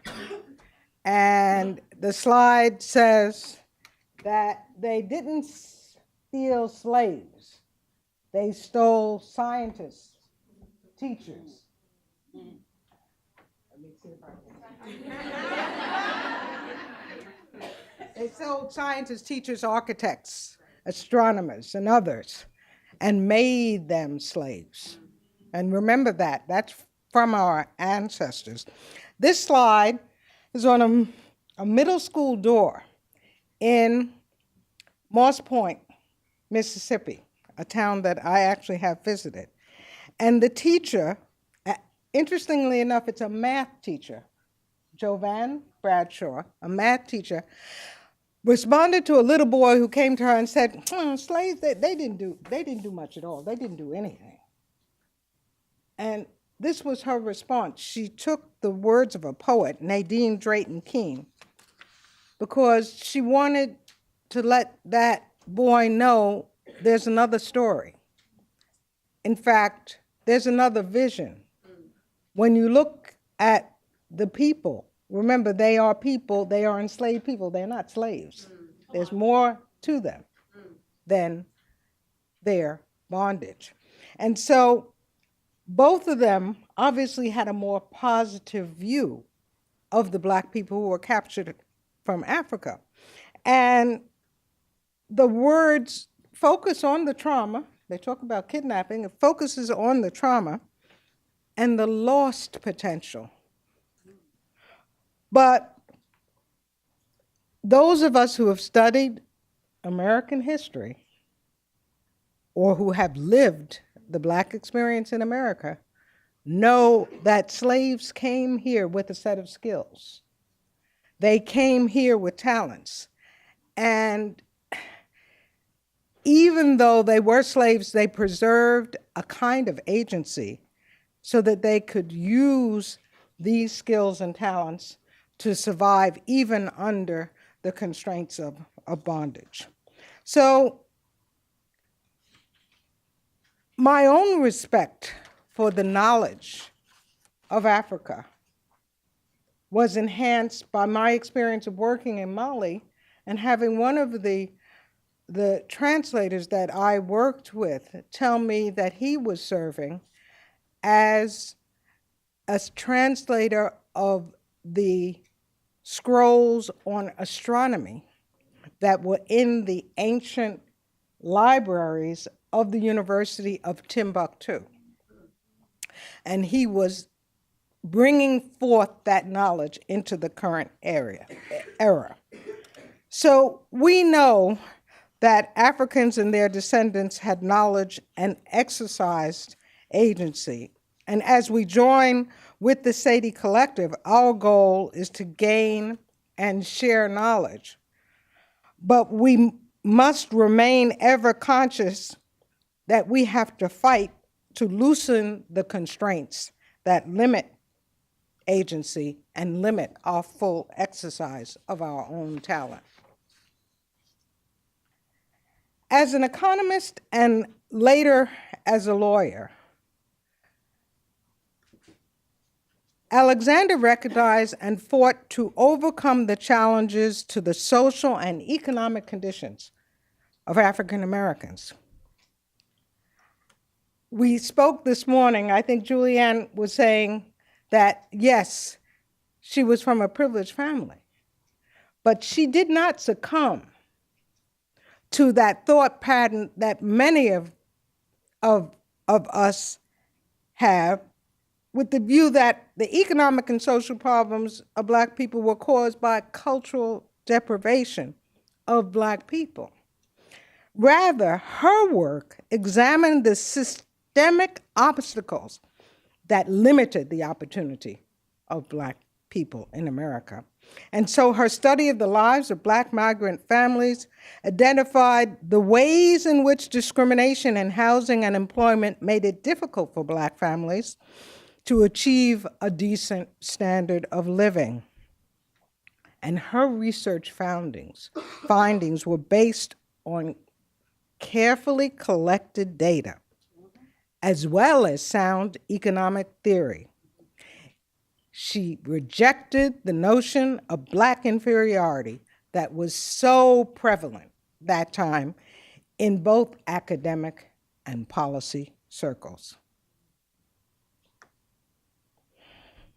In other words, she had a different view. And as Black women, we bring diversity to our economic endeavors. And when I speak of diversity, I do not mean only gender or ethnic diversity. Inspired by our experience and our insights, we bring diversity of thought. By bringing a different vision to the field of economics, we dare to follow Alexander's model, to dislodge the accepted models of analysis and the accepted policies that, in fact, contribute to the persistence of poverty and powerlessness in many parts of the world. And we heard echoes of that idea this morning in reference to Janet Yellen's saying that it was the lack of diversity in economics that allowed us to overlook or just not to see the problems that were coming towards us that led to the recent recession. So we have to create new models, new ways of looking at economic problems. But much of the energy devoted to increasing diversity in economics has been based on the idea that we face discrimination based on our identity. An entire structure of policies, labor laws and others, has been crafted to counter this type of discrimination. From the data that we've heard, perhaps it hasn't been entirely successful, but nevertheless, the point has been we should open up the doors for Black people and for women to come into the field of economics. But I think the greater threat may come from our capacity to craft new ways of analyzing economic structures and new ways of making policy recommendations that would shift the balance of power and wealth in the world. Now, we're going to face resistance to our new ideas. And so to be successful, we're going to need to develop and support alternative theories supported by carefully collected data and analyzed carefully. So that means, as we were saying this morning, that we need to work in other fields.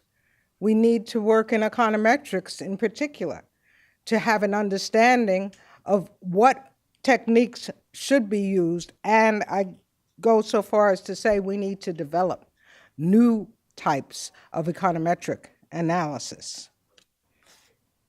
So we're going to go to this route to success by the usual fashion, which is publish in scholarly journals and cite each other relentlessly. But we also need to develop these new tools of analysis. And what impressed me about Dr. Alexander is that she developed a new way of sharing information. All of these speeches that we've been able to read were her way of functioning the way that Julianne functions as a public intellectual, as someone who brings the issues right to the public and doesn't think that the policy recommendation will always be crafted in a closed room, but that it will have to be crafted with the input of those who are affected by those policy recommendations. So I'd like to spend the next few minutes examining the ideas of Sadie Alexander and other Black economists. Thanks to the efforts of Nina Banks and the Financial Times Alpha Chat podcast, I don't know if other people have seen this, November 2017 Alpha Chat. This is a podcast on the Financial Times. And I think that the journalist Amy Keene must have been so impressed by what she heard about Sadie Alexander through the work of Nina Banks, that she invited Nina Banks for a 40-minute interview, which is now available on the Financial Times website. But she went even further. She took advantage of the archival research that Nina Banks had done and constructed direct links from the Financial Times website to these original speeches and papers of Sadie Alexander. And as we examine that work, it became obvious to me that Dr. Alexander had a different vision. Now, there was actually a set of books published called A Different Vision that is about the diversity of thought of Black economists and other scholars who have looked at issues that relate to policy as they relate to race. And so I would refer you to those books. But an important thing about our field is that it is a field that is based on models. And those models are based on distilling reality. But you first have to understand reality. You have to see clearly what is going on. And what Sadie Alexander understood, and I hope that we will understand, is that the history of the economic and political systems and the incentive structure that is built into those systems is what supports the individual decision-making that goes on in America, the America of her time and the America of our time today. Black economists and Black scholars, those who are in those books, went to great efforts to be sure that the data they collected matched reality. I met a student today who told me that she was very interested in the techniques of cultural anthropology. And if we look closely at Dr. Alexander and at Du Bois, we see that they used field research techniques that are similar to those used in anthropology. When W.E.B. Du Bois came to Philadelphia to conduct his famous study, The Philadelphia Negro, he and his wife moved into the district where he conducted his interviews. Now, Alexander did not immerse herself in this way because she already knew Philadelphia, because she had family roots in Philadelphia and was very aware of the conditions of Black families in Philadelphia.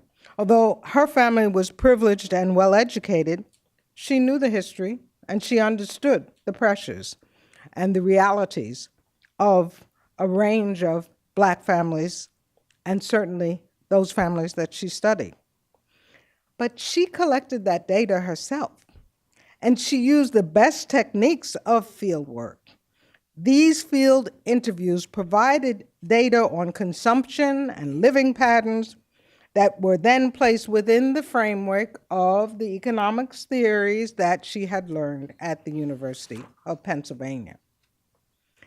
I hope that all of you are familiar with the Wiser Policy Institute. We have the founder and president here among us.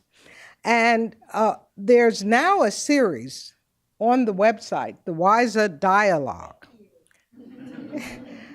The first interview in that series was with Julianne Malveaux and Margaret Sims.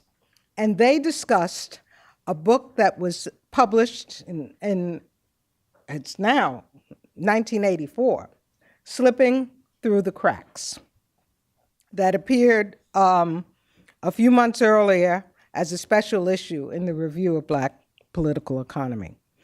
Now, in that interview, our two eminent scholars, Sims and Malveaux, point out that the most important workplace issues today are those that would be better understood if we examined the history behind the current issues.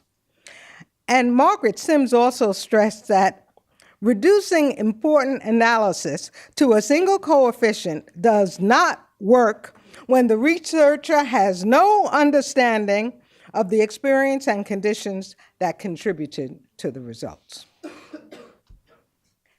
And if you go to a different vision, you'll find that several of the readings provide further evidence that Black scholars offer new ways of thinking. I was looking at just the title of one of the papers that was written by a legal expert.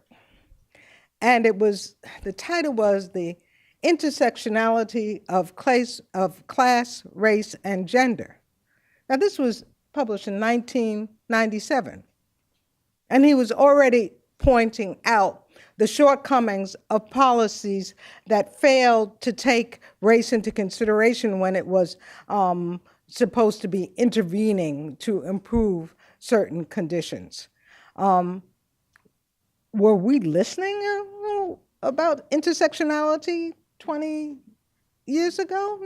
No, we were doing something else. But if we had paid attention to these earlier scholars, perhaps we would be in a better situation today.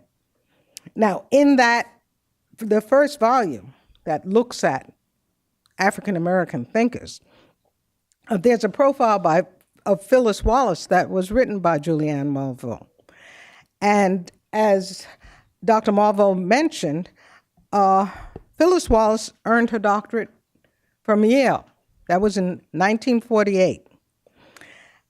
And Wallace also made a comment on research methodology, speaking of the importance of case studies, of the participant observer mode of data collection. Again, if you are going to make a model from reality, know reality. And the participant observer understands reality in a profound way, a way that has often been lost in our current approaches. When I was a college student, I was fortunate enough to have a National Science Foundation grant that was for students who were not majoring in anthropology to learn field work in anthropology. And so I had a semester course in fieldwork techniques and then spent 3 months in a rather remote village in Ecuador doing field research. And the first thing that I did was go around to every single house in the village and get a census, and also spend several days with the host family that I was staying with to do their family genealogy back generations. And so before I even started doing my research project, I had some understanding of the history of the area and also the family and social structure of those in the community.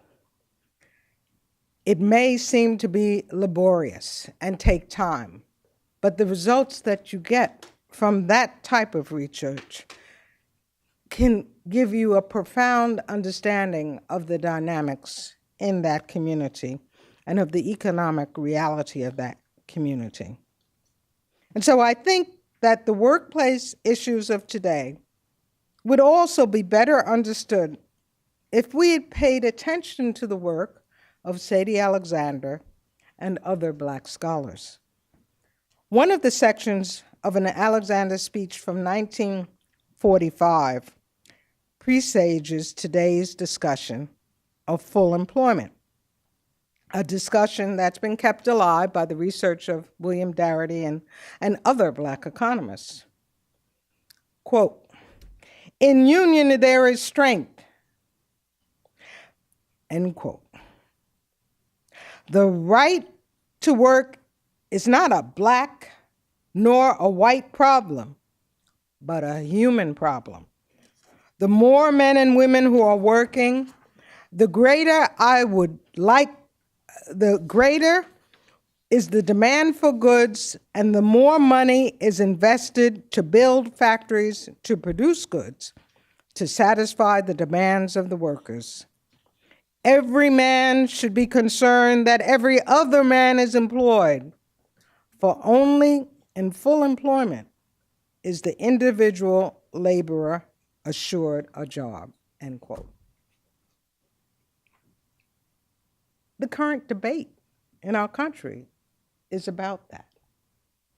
Do we have a jobs program? Do we offer employment for everyone who wants a job? Unfortunately, there have been many decades of misery between the time that Dr. Alexander first made that speech and the reality of today.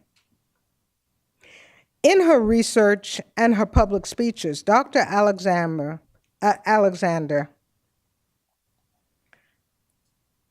placed her examination of the question at hand, whether it was the situation of Black migrant families or employment discrimination, she placed it within the context of the historical and political developments that shaped the context.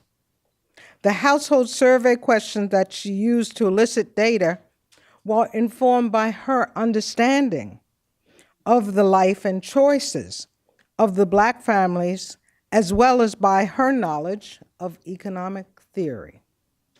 Moreover, when she moved into the practice of law, Alexander gave us a new understanding of the interaction between theory and praxis. In her case, praxis was the practice of law. But since much of her law practice focused on countering discrimination in employment and housing, the legal experience deepened her understanding of the impact of bias on economic issues. In several presentations, Professor Banks, Nina Banks, who is the director of the Bucknell program in Ghana, and so is in Ghana today, and not with us, but in several of her presentations, she points out that Sadie Alexander never abandoned economics, although economics may have attempted to abandon her. But she rather used public speeches and writings to share her economic knowledge with the public, rather than with the more restricted audience of students or economists and policymakers. Perhaps this example can be useful for those of us who are still committed to adding diversity in thought and in person to the field of economics. We understand that we need to develop new theories of inequality, such as stratification economics, as well as new data and new econometric techniques. But we must also build networks. And after all, social capital involves networks. It also involves norms and standards of behavior and ethics. Fair treatment, social justice might be part of our social capital. But we must build these networks within the profession, but also within the community. So I congratulate you. Congratulations on forming your collective. May you continue to dare to be different, even though in your own hearts you know that you are only being your true selves. Thank you.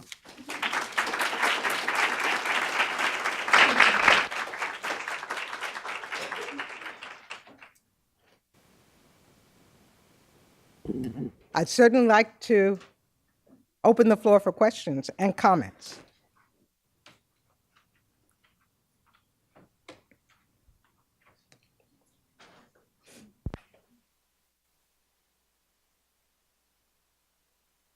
Oh, is this on?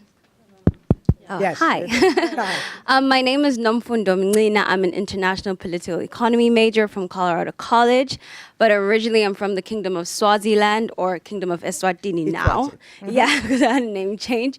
I want to speak on ask you about the idea of trauma, and I want to know how exactly through your work on the African continent, I hesitantly say Africa because I don't want to group everyone together, but I will do so for the purpose of this question.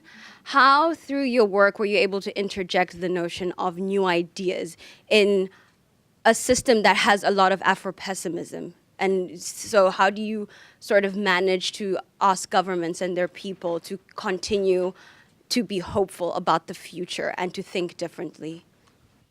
Thank you very much. And